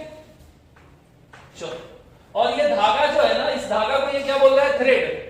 थ्रेड जो है, थ्रेड की लेंथ कितनी है बोलो, तो ये कितना दिया हुआ है, l। सेम टू सेम एक और सस्पेंड किया गया है, देखो ये दोनों एक दूसरे को क्या करेंगे, रिपेल करेंगे ना, प्लस प्लस है ना, तो दोनों एक दूसरे को क्या बोलेंगे, भाग बेटा दूर भाग, समझ में है ना, छोड़ोगे तो वो दूर भागेंगे ना।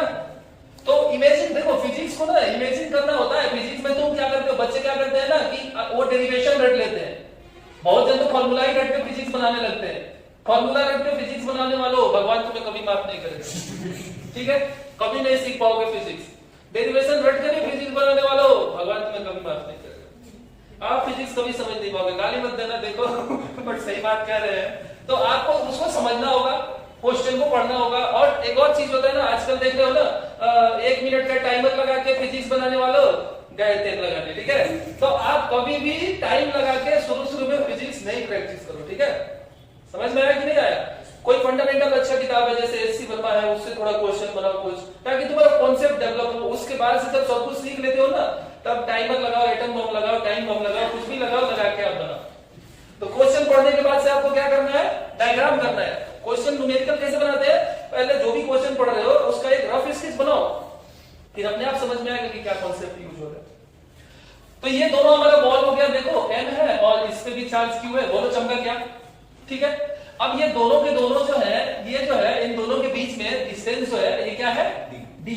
यही तो अपने को निकालना है। अबे नहीं समझे, देखो ये दोनों साथ में गिरेंगे तो दोनों एक दूसरे को क्या बोलेंगे, चल नफरत है तुमसे मुझे, तो दोनों दूर चले जाएंगे। तो दोनों एक दूसरे से दूर जाने के बाद यहाँ पे दोनों क्या हो जाएंगे, रुकेंगे ना, अरे नहीं रुकेंगे।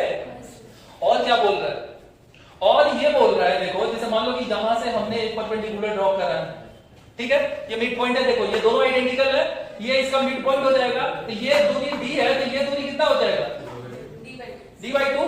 अबे ये भी बराबर होगा और ये भी बराबर होगा, समझ रहे हो नहीं समझ रहे हो, समझ रहे हो, समझ रहे हो। अब देखो क्या बोल रहा है कि ये जो वर्टिकल है ना, अब यही तो वर्टिकल हो गया ना, तो ये वर्टिकल के साथ क्या एंगल बना रहा है, थीटा।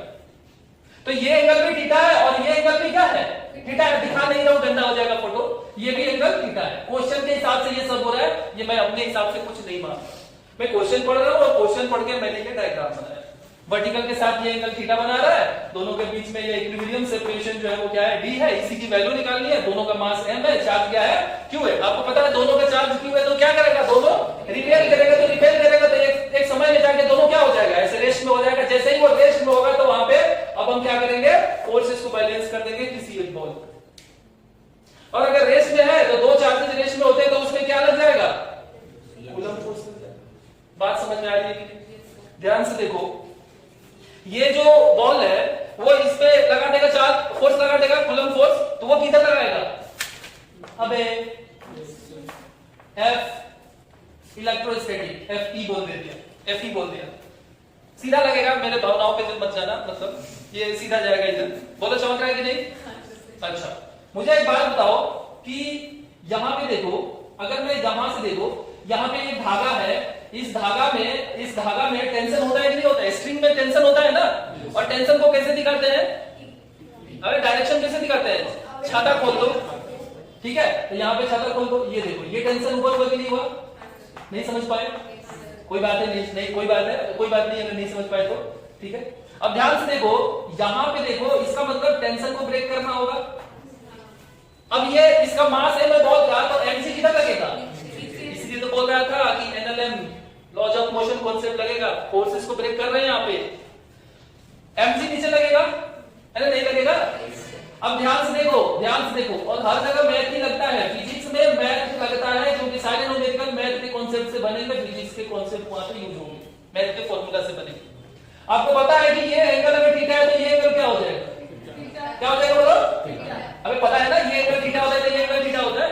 अच्छा ध्यान से देख, ये वाला t है, ये थीटा है, तो ये वाला क्या हो जाएगा, t। अबे तुम्हारी गाली दे दूंगा, याद नहीं करते हैं। थीटा से के पास में जो होता है वो क्या होता है, cos थीटा होता है, t cos थीटा। तो ये क्या हो जाएगा, t cos। बहुत सारे बच्चे ऐसा करते हैं, y में क्या समझ लेते हैं, sin थीटा, x में क्या समझते हैं, cos थीटा। ऐसा नहीं याद करना है, थीटा के साथ लगा हुआ जो होता है वो क्या होता है, cos थीटा। अच्छा मेरी बात सुन लो, बोलो क्यों सुने। ये अगर थीटा है देखो, तो ये क्या हो जाएगा, 90 माइनस थीटा। तो ये क्या हो जाएगा, ये भी t cos थीटा ही होगा, लेकिन t cos 90 माइनस थीटा हो जाएगा। तो अब इसका मतलब ये क्या हो जाएगा, बोलो t, बोलो चमका क्या, बोलो चमका क्या। और यहाँ पे थीटा क्या है, स्मॉल, क्या है, यहां तक आपको क्लियर हुआ कि नहीं। ये मैंने कैसे किया, आपने क्लास 11 में आपको मैंने बहुत अच्छे से पढ़ाया था, लॉज ऑफ मोशन, बहुत सारे कर रहे थे नहीं, फोर्सेस को ब्रेक कर रहे थे, इक्विलिब्रियम मान के फिर सॉल्व कर रहे थे। अब यहाँ पे देखो, अगर मैं इक्विलिब्रियम की बात करूंगा, किसकी बात करूंगा, इक्विलिब्रियम की। अरे ये खड़ा रहेंगे ना, तो एट इक्विलिब्रियम क्या हो जाएगा, देखो वर्टिकल और हॉरिजॉन्टल फोर्सेस को मैं बैलेंस कर दूंगा। तो यहाँ पे क्या हो जाएगा बोलो, यानी कि FE इक्वल टू क्या हो जाएगा, t sin थीटा। बोलो चमका क्या, बोलो चमका क्या, नहीं समझ में आया। अबे हॉरिजॉन्टल वर्टिकल फोर्सेस को बैलेंस करना इक्विलिब्रियम में है ना। अच्छा और क्या हो जाएगा बोलो, y वाला बैलेंस करो, तो t cos theta equal to क्या हो जाएगा, बोलो चमका कि नहीं चमका। दोनों को डिवाइड कर दो, sin थीटा बटा cos थीटा, t कट जाएगा, ये 1 है और ये 2 है, सो 1/2 कर दो, 1/2 कर दो, तो tan थीटा इक्वल टू क्या हो जाएगा, बता दो मुझे। tan theta equal to FE by क्या हो जाएगा। अब स्टूडेंट्स आपको पता है कि FE इलेक्ट्रोस्टैटिक फोर्स जो होगा वो क्या हो जाएगा, Q1 Q2, मतलब दोनों का सेम है, K2² और बाई क्या है, बोलो चमका कि नहीं चमका। तो यहां पे रख दो KQ² by mg into d²। बोलो यहां तक सही है कि नहीं है, बोलो चमका कि नहीं चमका। ये रहा इक्वेशन 3, बोलो चमका ना नहीं चमका। यहां तक समझ में आया कि नहीं आया। आपको क्वेश्चन पढ़ना है, क्वेश्चन पढ़ने के बाद आपको क्या करना है, एक ग्राफ स्केच बनाना है, इक्विलिब्रियम की बात कर रहा है, मतलब फोर्सेस को, हॉरिजॉन्टल वर्टिकल फोर्सेस को क्या किया हमने, बैलेंस कर दिया। अच्छे न्यूमेरिकल्स करा रहा हूं, बकवास न्यूमेरिकल नहीं करवा रहा हूं, समझ में है ना। अच्छा अब ध्यान से देखो, यहाँ पे एक चीज और मैथमेटिक्स का जबरदस्त काम करने वाला है। अगर मैं यहाँ पे मान लो मैं बोलता है ये A है, ये A' है और ये O है, ये O है, तो इन ट्राइंगल A' O अगर मैं sin थीटा बोलता हूं तो sin थीटा बराबर क्या हो जाएगा, P/H। sin थीटा क्या हो जाएगा, P/H। तो sin थीटा इक्वल टू क्या हो जाएगा, P/H। P/H मतलब D/,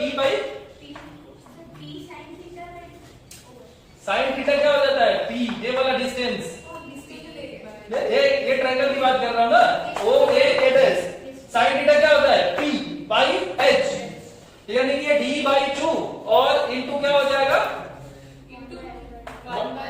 1 बाई क्या है l, यानी कि d बाई 2l। बोलो बोलो, चमका कि नहीं चमका? अब स्टूडेंट जो मैं बात बोलने जा रहा हूं वो ध्यान से सुनना, जब ऑप्टिक्स पढ़ोगे वहां पे भी यही बात बोलूंगा जो मैं अभी बोल रहा हूं, और वो मैथ के हिसाब से होता है। अपन तो मैथ में बाबा है, ठीक है ना? हाँ, बहुत लोग जानते हैं मैथ में मुझे। सो ध्यान से देखो, यहाँ पे ध्यान से देखो, जब थीटा छोटी होती है, क्या छोटी होती है? जब थीटा बहुत स्मॉल होता है तो sine theta equal to tan theta होता है। ये लिख लेना, ये लिख लेना, लिख लो, when theta is very very small, मतलब कि थीटा टेंस टू अगर 0 होता है, then sine theta equal to क्या हो जाएगा tan थीटा। बोलो चमका कि नहीं चमका? ऐसा क्यों होता है? दिस कॉन्सेप्ट है, ये लिमिट के कॉन्सेप्ट है। Limit theta tend to 0, sine theta by theta equal to tan theta by theta, दोनों का वैल्यू क्या हो जाता है 1 हो जाता है। पढ़ाए थे ना? और ये दोनों लगभग बराबर, दोनों क्या हो जाएगा थीटा हो जाएगा, दोनों क्या हो जाएगा थीटा हो जाएगा। ये हम ऑप्टिक्स में आपको काम आएगा ये कॉन्सेप्ट। तो इसका मतलब क्या हो गया कि ये हमने जो साइन थीटा की वैल्यू निकाला है, ये थीटा इज वेरी स्मॉल, लिखोगे ना, थीटा इज वेरी स्मॉल, यानी कि साइन थीटा बराबर क्या हो जाएगा tan थीटा, एंड इसका मतलब क्या हो गया? इसका मतलब कि tan थीटा बराबर क्या हो जाएगा d बाई 2l। बोलो चमका कि नहीं चमका? इक्वेशन 4। अब देखो, ये समझ में बच्चों को आता नहीं है, इसका लॉजिक यहां लिखा हो, ठीक है ना?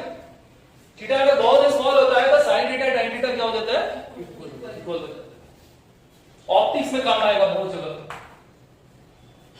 तो अब ध्यान से देखो, ये दोनों ही तो tan थीटा है, तो दोनों को क्या कर सकते हैं इक्वेट कर सकते हैं। तो अब तुम यहाँ पे क्या करो, 3 इक्वल टू 4। अब हम क्या करने वाले हैं देखो, 3 इक्वल टू 4 कर देने वाले हैं, यानी कि k q square by l g b square that is equal to क्या हो जाएगा d बाई 12। बोलो चमका कि नहीं चमका?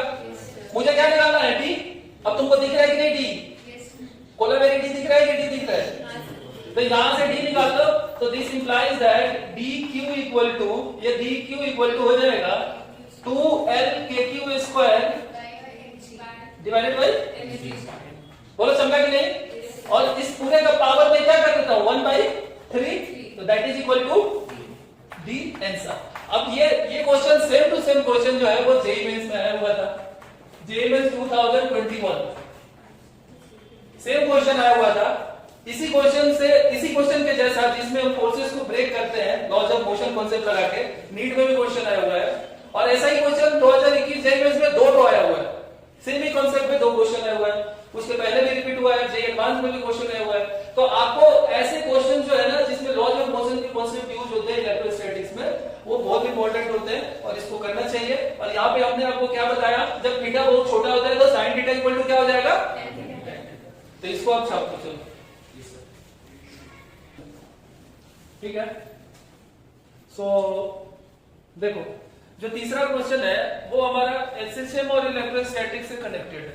ऐसे क्वेश्चन ना भर भर के पूछे जाते हैं, कोई भी अच्छा बुक रहेगा उसमें ऐसा क्वेश्चन मिलेगा, और एंट्रांस में भी ऐसा क्वेश्चन जो है वो आता है, ठीक है ना। जेईई 2021 में भी इस तरीके का एक क्वेश्चन आया हुआ है, ये नहीं आया हुआ है, ठीक है। नीट में भी इलेक्ट्रोस्टैटिक्स के अच्छे क्वेश्चन पूछे जाते हैं, उतना इजी नहीं आता, ठीक ठाक आता है। यहाँ पे देखो, आपको पता है एसएचएम का मतलब क्या होता है, सिंपल हार्मोनिक मोशन जो होता है, अगर कोई भी पार्टिकल एसएचएम करता है तो उसका क्या हो जाता है, एफ जो होता है, एफ इज प्रोपोर्शनल टू क्या हो जाता है माइनस एक्स। मतलब डिस्प्लेसमेंट और फोर्स जो होता है, दोनों का डायरेक्शन क्या हो जाएगा, ऑपोजिट हो जाएगा। अगर फोर्स इधर हो रहा है तो डिस्प्लेसमेंट किधर हो जाएगा, इधर हो जाएगा। समझ रहे हो कि नहीं समझ रहे? चलिए अब आप देखो, आपको पता है एसएचएम का एक्सीलरेशन जो होता है, एक्सीलरेशन का इक्वेशन क्या होता है, माइनस ओमेगा स्क्वायर एक्स। इतना बस आना चाहिए, क्वेश्चन बन जाएगा। एसएचएम अगर परफॉर्म कर रहा है तो एफ और फोर्स और डिस्प्लेसमेंट क्या होगा, नेगेटिव टाइम्स हो जाएगा, और एक्सीलरेशन क्या हो जाएगा, माइनस ओमेगा स्क्वायर एक्स। ध्यान से देखो, आपको पता है कि फोर्स बराबर क्या होता है, मास इनटू एक्सेलरेशन, तो ये फोर्स क्या निकल जाएगा माइनस एम ओमेगा स्क्वायर। बोलो चमका कि नहीं चमका यहां तक? तो एसएचएम का इतने कॉन्सेप्ट यूज हो।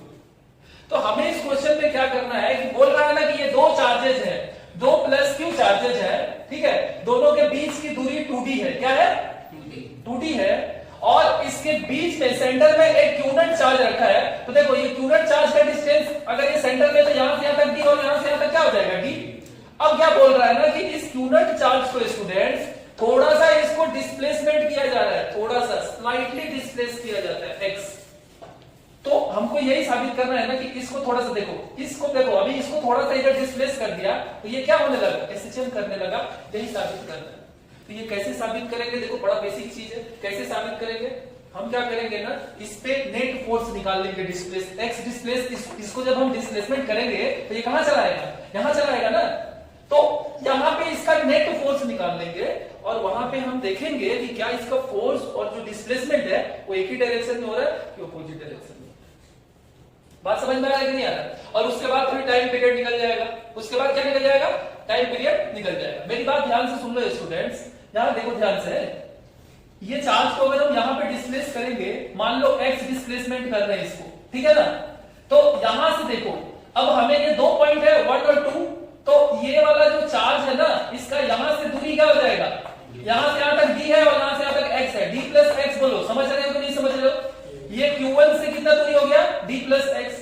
और देखो यहां से यहां तक d है और हम अगर d में x घुस गए तो ये डिस्टेंस क्या हो जाएगा? q2, मतलब दो पॉइंट जो है, पॉइंट 2 पे जो चार्ज है इससे कितना डिस्टेंस हो गया? d minus x। आपको पता है स्टूडेंट्स की जो फोर्स होता है कूलम्ब फोर्स, वो kq/r²। r जितना ज्यादा फोर्स उतना कम। बात समझ रहे हो कि नहीं समझ रहे हो? तो मुझे एक बात बताओ, अच्छा एक चीज मुझे एक चीज बताओ, यहाँ पे F मतलब ये दूसरा है F2, मतलब दूसरा पॉइंट पे जो चार्ज है उसके कारण जो फोर्स लगेगा उसका डायरेक्शन किधर होगा? ये देखो ये क्या करेगा? उधर फेंकेगा ना उसको। तो आप ध्यान से देखो, F2 इधर चला जाएगा, F2 का डायरेक्शन इधर हो जाएगा।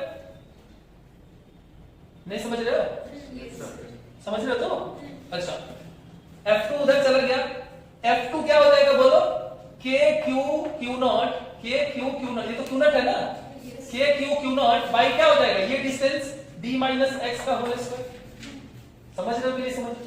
अच्छा मुझे एक बात बताओ, अब इसके कारण जो फोर्स लगेगा वो किधर लगेगा? अरे ये तो इसको भगाएगा ना इधर, तो ये इधर लगेगा F1। तो F1 फोर्स जो लगेगा वो क्या लगेगा? KQ/Q0 बाई यहाँ पे d प्लस x का होल स्क्वायर। मुझे एक बात बताओ, फोर्स एक वेक्टर होता है, ठीक है ना? अब ध्यान से देखो, एक फोर्स इधर जा रहा है, एक फोर्स इधर जा रहा है, ठीक है ना? एक फोर्स इधर जा रहा है, एक फोर्स इधर जा रहा है, तो नेट फोर्स किधर जाएगा? जो फोर्स बड़ा हो वही हो जाएगा ना, उधर ही हो जाएगा ना। तो नेट फोर्स क्या हो जाएगा? अरे अपोजिट वेक्टर्स क्या है? घट जाते हैं ना, F2 माइनस F1। तो नेट फोर्स क्या हो जाएगा? F2 minus F1। बोलो यहां तक समझ में आया कि नहीं? Net force F2 minus F1 हो जाएगा। बोलो ये समझ में आया कि नहीं आया? तो F2 minus F1 net force हो गया। समझ रहे हो? अब ये मुझे एक बात बताओ, नेट फोर्स की डायरेक्शन किधर होगी? इधर होगी कि इधर होगी? लेफ्ट हो जाएगी। F नेट किधर हो जाएगी? इधर हो जाएगी। अबे क्योंकि ज्यादा में से कम घटाएंगे तो ज्यादा बचेगा ना। तो देखो नेट फोर्स उधर चला गया और डिस्प्लेसमेंट किधर दिए थे? अबे x इधर दिए थे ना, तो फोर्स नेट और x अपोजिट डायरेक्शन में हो गया कि नहीं? इसका मतलब 100% ये क्या करेगा? ठीक है? समझ रहे हो कि नहीं समझ रहे? तो अब ये काम करो, यहां से आप F नेट निकाल लो, तो ये F नेट यहां से निकाल दो, तो F नेट इक्वल टू क्या हो जाएगा? देखो यहां से KQ/Q0 और इनटू क्या हो जाएगा? 1/d माइनस x का square minus 1/d plus x का होल स्क्वायर। बोलो हाँ?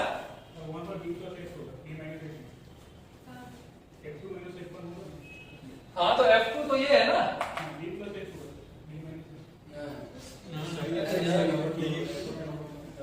अरे रुको ना, बता दे दो ना बीच में, सही तो हो रहा है। अब देखो ध्यान से, यहां पे देखो, इसको सॉल्व करो, तो इसको सॉल्व करोगे तो क्या हो जाएगा? d माइनस एक्स, देखो a minus B into a plus B क्या हो जाएगा? a स्क्वायर माइनस, तो d square minus x square का होल स्क्वायर नीचे हो गया। अरे समझ रहे हो कि नहीं? अच्छा इधर क्या हो जाएगा? d प्लस एक्स का होल स्क्वायर माइनस क्या हो जाएगा? d माइनस एक्स का होल स्क्वायर। बोलो अरे समझ रहे हो कि नहीं? के क्यू क्यू नॉट, ये एफ नेट निकाल रहा हूं, ठीक है। अब इसको सॉल्व करो, इसको सॉल्व करोगे तो क्या हो जाएगा देखो तो, के क्यू क्यू नॉट और ये क्या हो जाएगा बोलो, यहां से D square x square D square x square cut जाएगा, ऊपर में क्या हो जाएगा 4d x divided by D square minus x square का होल स्क्वायर।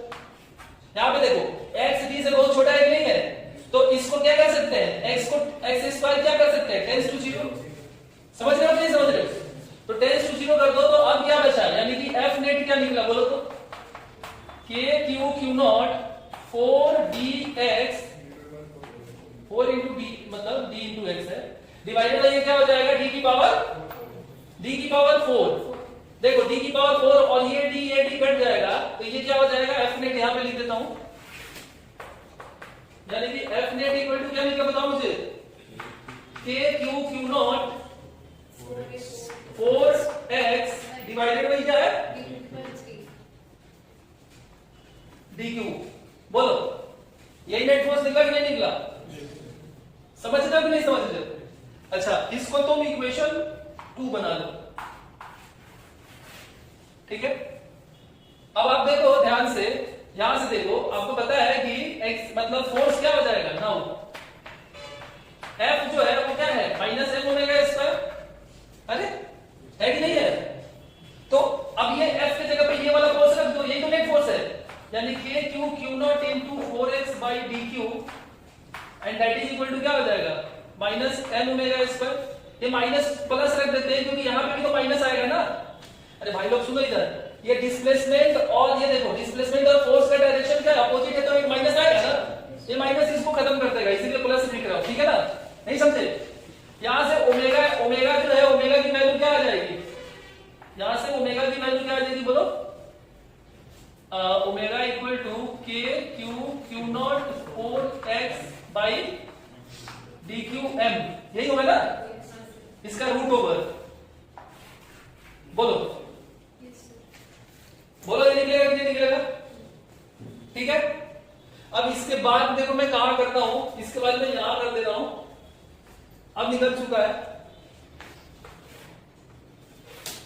टाइम पीरियड क्या होता है 2 pi by omega, time period क्या होता है 2 पाई बाई ओमेगा, तो अब ये सॉल्व हो चुका है 2 पाई बाई ओमेगा, सो 2 पाई और यहां से ओमेगा निकाल के रख दो यहां पे, यानी कि टाइम पीरियड इक्वल टू 2 पाई और 1 पाई इतना हो जाएगा, तो ये क्या हो जाएगा under root dqm divided by k q q naught 4x, ये तुम्हारा टाइम पीरियड आ जाएगा, बोलो चमका कि नहीं चमका। तो ये इस तरीके से क्वेश्चन बनता है, बहुत ही बढ़िया सवाल था ये एसएचएम का, ठीक है। तो आप देख लीजिए, इसको छाप लीजिए, कुछ डाउट है तो पूछ लीजिए भाइयों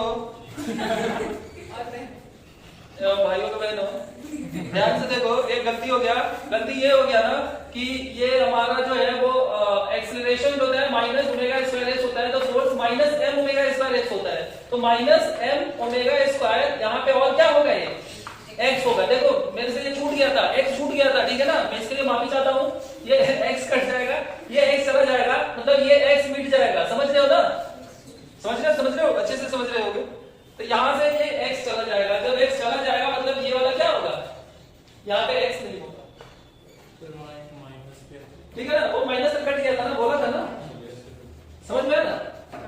अरे वो एसएचएम का एक था ना, फोर्स और डिस्प्लेसमेंट अलग अलग था, तो वहां से एक माइनस आएगा ना, और ये वाला माइनस, दोनों कैंसिल हो जाएगा, ठीक है ना, क्लियर है, क्लियर है।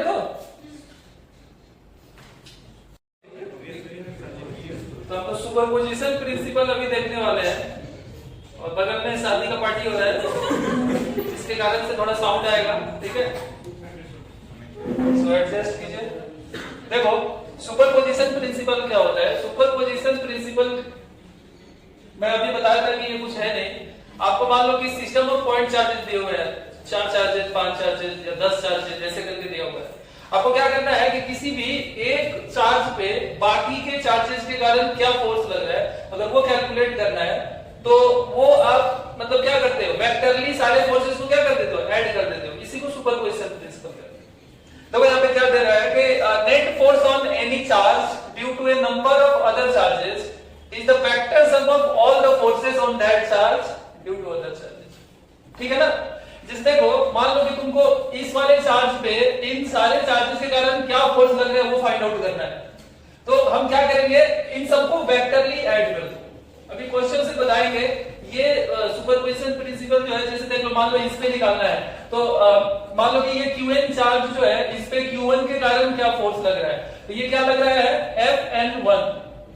ठीक है, इसको कैसे पढ़ते हैं, force on n, force on charge n due to Q1, charge Q1 plus क्या हो जाएगा, वेक्टर की ऐड कर दो, force on charge Qn due to charge Q2, सबको वेक्टरली ऐड कर देंगे, यही सुपरपोजिशन प्रिंसिपल होता है। बोलो समझ में आ रहा है कि नहीं आ रहा?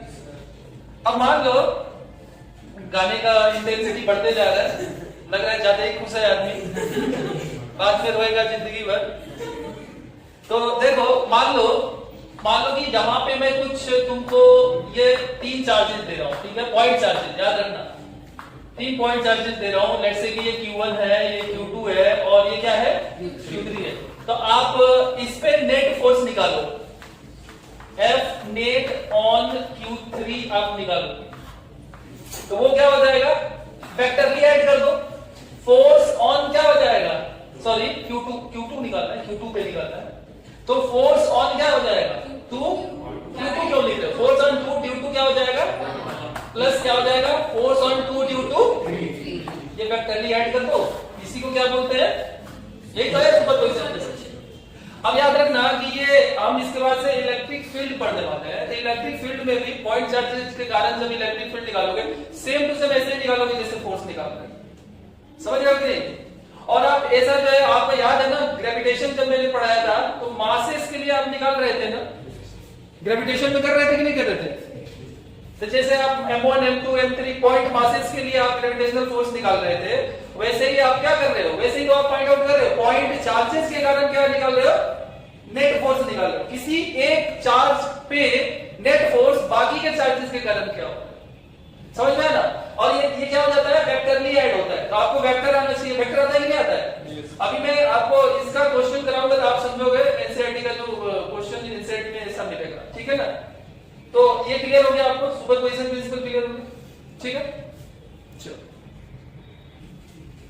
एक चीज और समझ लो, आपको मैंने बोला था ना कि वेक्टर थोड़ा आपको आना चाहिए। तो मान लो कि 2 फोर्सेस ऐसे दिए हुए हैं, पैरेललोग्राम में वेक्टर एडिशन आता है क्या? आता है ना? मान लो कि ये 2 फोर्सेस दिए हुए हैं जो पैरेललोग्राम के 2 एडजेसेंट साइड्स हैं। लेट्स से कि ये F1 है या ये F1 है और ये क्या है, F2 है। तो इसका रिजल्टेंट जो होगा वो क्या हो जाएगा, इसका डायगोनल हो जाएगा ना। ये R जो होता है दैट इज क्या हो जाएगा, F1 प्लस F2 का वेक्टर। पता है कि नहीं पता है? ये पता है कि नहीं? ये थोड़ा बड़ा कर दो,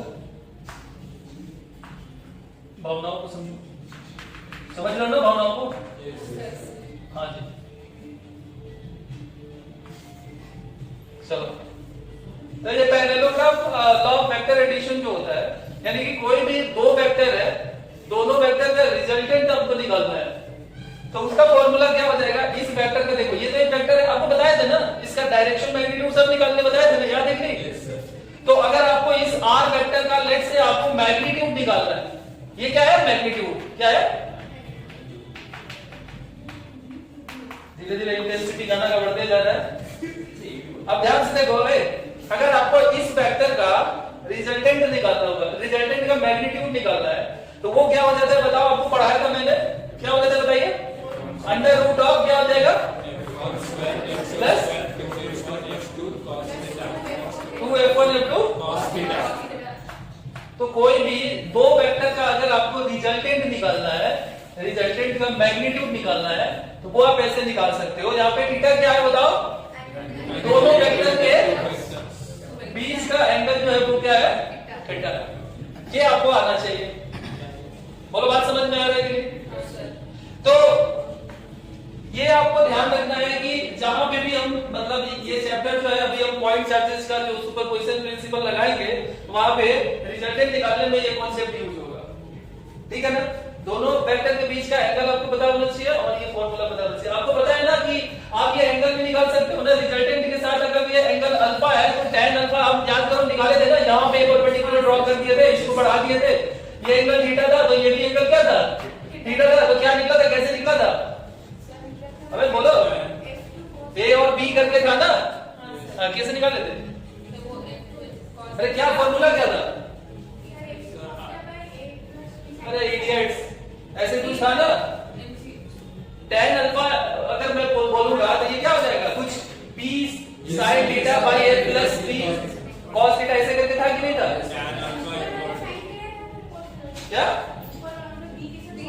अरे ये a था ये b था ना, यहाँ पे a था यहाँ पे b था, सेम तो चीज है। यहाँ पे f1 f2 से चेंज कर दो ये b को, तुमको तो कुछ याद रहता नहीं है और शब्द यूं पढ़ने के लिए देखो यहाँ पे निकाली देती हूँ वीडियो रिकॉर्ड, अब काटना पड़ेगा इसको कुछ तो याद रहता नहीं है। तो ये आपको पता रहना चाहिए ना कि tan अल्फा कैसे निकालते हैं, नहीं बताया था।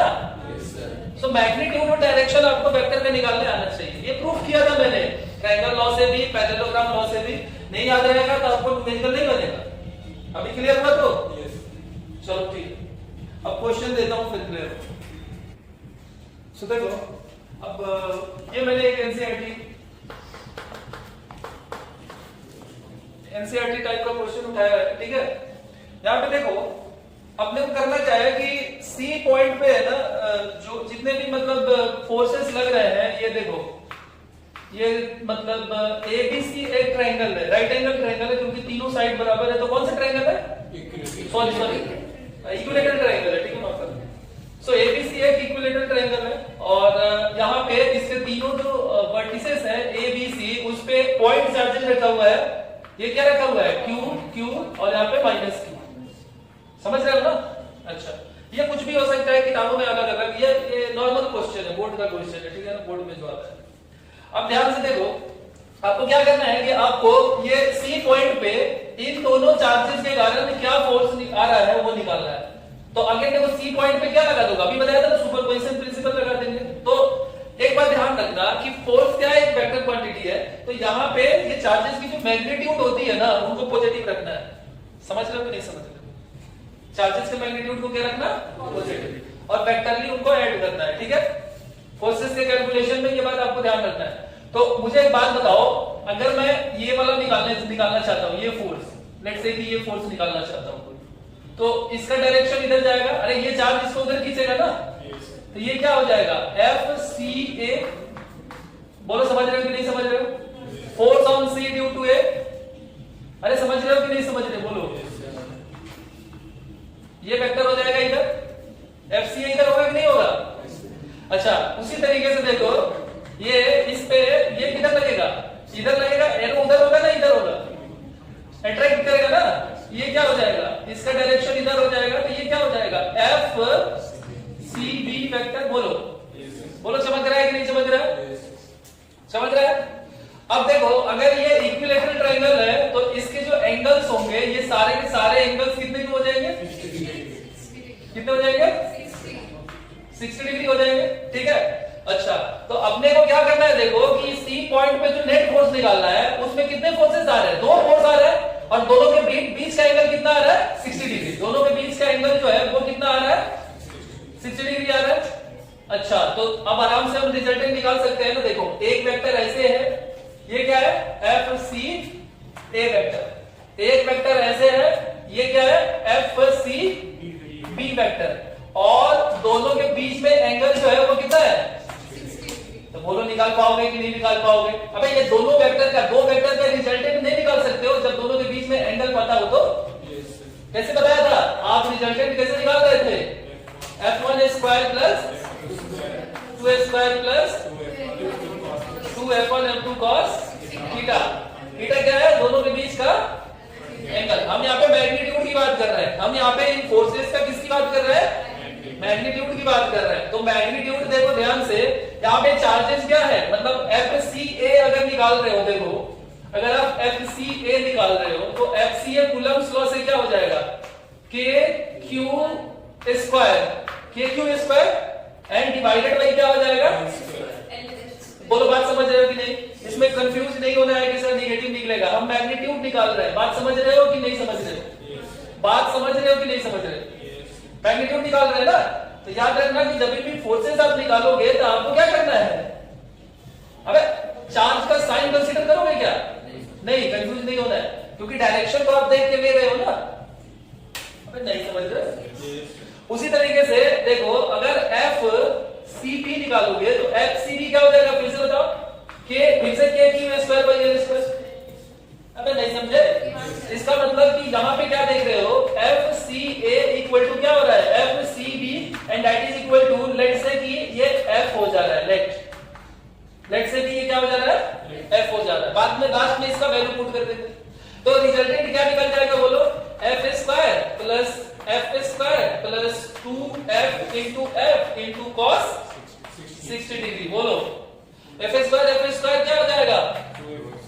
2f स्क्वायर और प्लस ये हो जाएगा 2f स्क्वायर कॉस 60 डिग्री कितना होता है? 1/2। इसका क्या हो जाएगा? रूट। ये 2 से 2 चला गया, तो हमारा देखो r का वैल्यू क्या निकल गया? रिजल्टेंट r जो निकला, r क्या निकला बोलो? रूट 2f स्क्वायर और प्लस f स्क्वायर कितना हो जाएगा? Root 3f। बोलो बोलो, बात समझ में आया कि नहीं? तो ये वो फोर्स है, मतलब ये जो नेट फोर्स लग रहा है ना, उसका मैग्नीट्यूड जो है वो कितना आ रहा है? रूट 3f आ रहा है।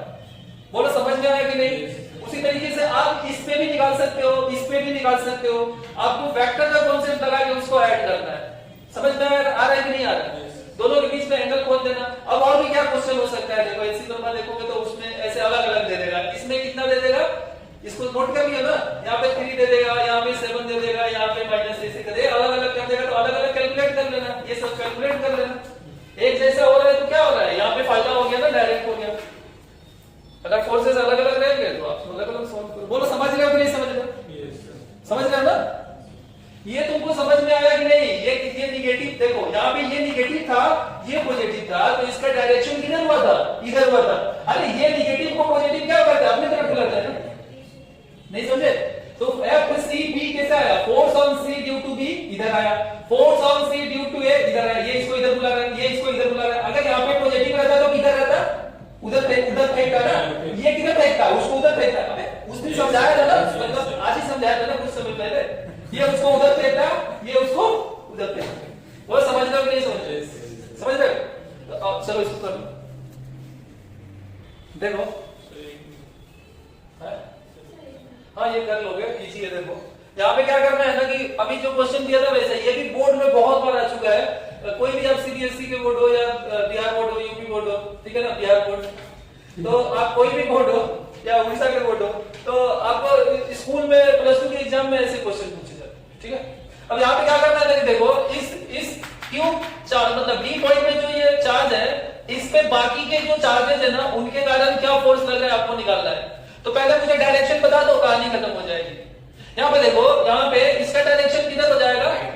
ये क्या हो जाएगा? फोर्स ऑन किसके कारण? B due to what? C. बोलो डायरेक्शन समझ पा रहे हो कि नहीं? उसी तरीके से ये इसको अपने पास बुलाएगा कि नहीं? ये क्या हो जाएगा? जल्दी बोलो, force on B due to. Negative में कोई कंफ्यूजन हो रहा है? देखो सुनो मेरी बात है, एक बार देख लो फिर बना लो। ये देखो, ये इसको अपनी तरफ बुलाएगा, ये अपनी तरफ बुलाएगा, ये दोनों डायरेक्शन हो गया। अच्छा, और एक और अभी तुम्हारा दिख रहा है कि नहीं चार्ज? इसके कारण भी तो होगा। तो इसके कारण जो फोर्स लगेगा वो डायगोनली लगेगा कि नहीं? बोलो समझ पा रहे हो कि नहीं समझ पा रहे? अब यहाँ पे देखो, ये डायगोनली लग रहा है यहाँ पे, तो इसकी डायरेक्शन ऐसे हो जाएगी, ठीक है ना। यानी कि ये क्या हो जाएगा? फोर्स ऑन क्या हो जाएगा? D due to B. बोलो समझ रहा है कि नहीं? ध्यान से देखो, मेरी बात सुन लो। ये दूरी आर है, ये दूरी आर है, ये मैग्नीट्यूड भी सेम है, समझ में आया ना? इसका मतलब जो फोर्स ये होगा वही फोर्स ये हो जाएगा। ऐसे करना नहीं चाहिए, मैं बाहर आपको बता दे रहा हूं। तो यहां पे देख लो, हियर एफ डी ए, अगर मैं मैग्नीट्यूड की बात करूंगा, इक्वल टू क्या हो जाएगा? F D C. बोलो बात समझ में आ रहा है? समझ रहे हो कि नहीं समझ रहे हो? And that is equal to, let's say कि ये एफ हो जाएगा, और ये क्या हो जाएगा? बोलो के क्यू। के क्यू मतलब 5q स्क्वायर के q1 q2 by R square. बोलो समझ में आ रहा है कि नहीं आ रहा है? यानी कि ये क्या हो जाएगा? 25 K Q square by R square. बोलो समझ रहे हो कि नहीं समझ रहे हो? ये लास्ट में वैल्यू पुट करूंगा, ये वैल्यू कहां पुट करूंगा, लास्ट में। तो सबसे पहले स्टूडेंट्स ध्यान से देखो, सबसे पहले ध्यान से देखो, यहां पे देखो, ये हमारा जो है ये कौन सा फोर्स था, अबे जल्दी बोलो, एफबीए, और ये क्या था, एफडीसी। ये दो वेक्टर हो गया, दोनों वेक्टर के बीच में एंगल क्या है, देखो ये क्या है, स्क्वायर है ना, तो इसका एंगल कितना है, 90 डिग्री, मतलब थीटा की वैल्यू कितना है, 90 डिग्री। तो अगर आप इसका रिजल्टेंट निकालोगे तो रिजल्टेंट क्या हो जाएगा, अंडर रूट ऑफ, मैं इसको f माना हूं, ठीक है, तो f square plus 2f cos 90 degree. बोलो समझ में आया कि नहीं, cos 90 डिग्री क्या होता है, 0, यानी कि r इक्वल टू क्या हो जाएगा, 2f स्क्वायर का रूट ओवर, यानी कि r equal to root 2 times of क्या हो जाएगा, f। और f का जो वैल्यू है लास्ट में पुट करूंगा मैं 25k Q square by R square. बोलो यहां तक समझ में आया कि नहीं। अब हमने क्या किया, देखो इन दोनों ही वेक्टर का क्या निकाल लिया, रिजल्टेंट निकाल लिया। बोलो समझ रहे हो कि नहीं समझ रहे हो। अच्छा मुझे एक बात बताओ, इन दोनों वेक्टर का रिजल्टेंट का डायरेक्शन किधर होगा, डायगोनली होगा ना। अच्छा डायगोनली क्यों होगा, सब पढ़ाए थे वेक्टर क्लास 11 में पढ़ाए थे। देखो ये देखो ये इक्वल है, अबे ये दोनों मैग्नीट्यूड जो है इसका, दोनों वेक्टर का क्या है, अगर दो फोर्सेस होते हैं या वेक्टर क्वांटिटी है, दोनों का क्या होता है, मैग्नीट्यूड इक्वल है ना।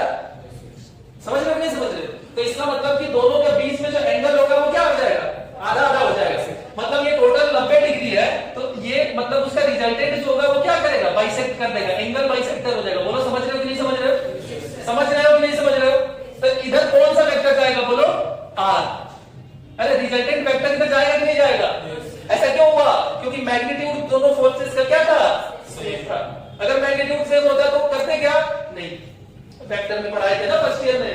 अच्छा अब ध्यान से देखो, अब स्टूडेंट्स हमें क्या करना है, देखो यानी कि हमें फाइंड आउट क्या करना है, तो हमें ये फाइंड आउट करना है। देखो यहां कर देता हूं, मतलब कि ये है रिजल्टेंट वेक्टर, और इधर में एक और कौन सा वेक्टर है, एफ डी बी वेक्टर। बोलो चमक रहा है कि नहीं चमक रहा है, दो वेक्टर एक ही डायरेक्शन में है, तो उनको सिंपली क्या कर देंगे, ऐड कर देंगे। समझ रहे हो कि नहीं समझ रहे हो। अच्छा तो इसके लिए मुझे क्या, देखो एक वेक्टर तो मैं निकाल चुका हूं, ठीक है ना, आर, और दूसरा मैं क्या निकालूंगा, F D B. F D B निकालने के लिए मुझे क्या निकालना पड़ेगा, डिस्टेंस। तो ये डिस्टेंस क्या हो जाएगा, डायगोनल, किसी भी स्क्वायर का डायगोनल क्या होता है, तो रूट 2 टाइम्स अब क्या हो जाएगा, आर। तो मुझे एक बात बताओ, एफ डी बी में क्या लिखूंगा, K Q1 Q2 divided by R square, root 2 times of R का होल स्क्वायर। बोलो चमका कि नहीं चमका, बोलो चमका कि नहीं चमका। इसको मैं क्या लिख सकता हूं, देखो 25Q square K divided by 2 times of R square. बोलो एफडीबी ये होगा कि नहीं होगा, जल्दी बताओ मुझे। इसको मैं इक्वेशन 2 बना देता हूं और इसको मैं इक्वेशन 1 बना देता हूं, यानी कि एफ नेट जो होगा ना, एफ नेट जो होगा वो क्या हो जाएगा, ये दोनों को जोड़ दूं तो that is equal to root 2f plus वो क्या हो जाएगा 25q square K divided by 2r square. ये तुम्हारा फाइनली हमारा नेट फोर्स जो होगा वो ये, मतलब कि किस पे हम निकाल रहे थे, बोलो ये वाला चार्ज पे। तो ये हमारा नेट फोर्स हो गया, और यहाँ पे f की वैल्यू आप ये रख देना, सुनो f की वैल्यू ये रख देना, f इक्वल टू, अभी सॉल्व कर लो यार, f equal to 25k square by, तो यहाँ पे f का वैल्यू रख देना और थोड़ा इसको सिंप्लीफाई कर लेना। तो बात आपको समझ में आ रहा है कि कैसे क्वेश्चन बनता है, समझ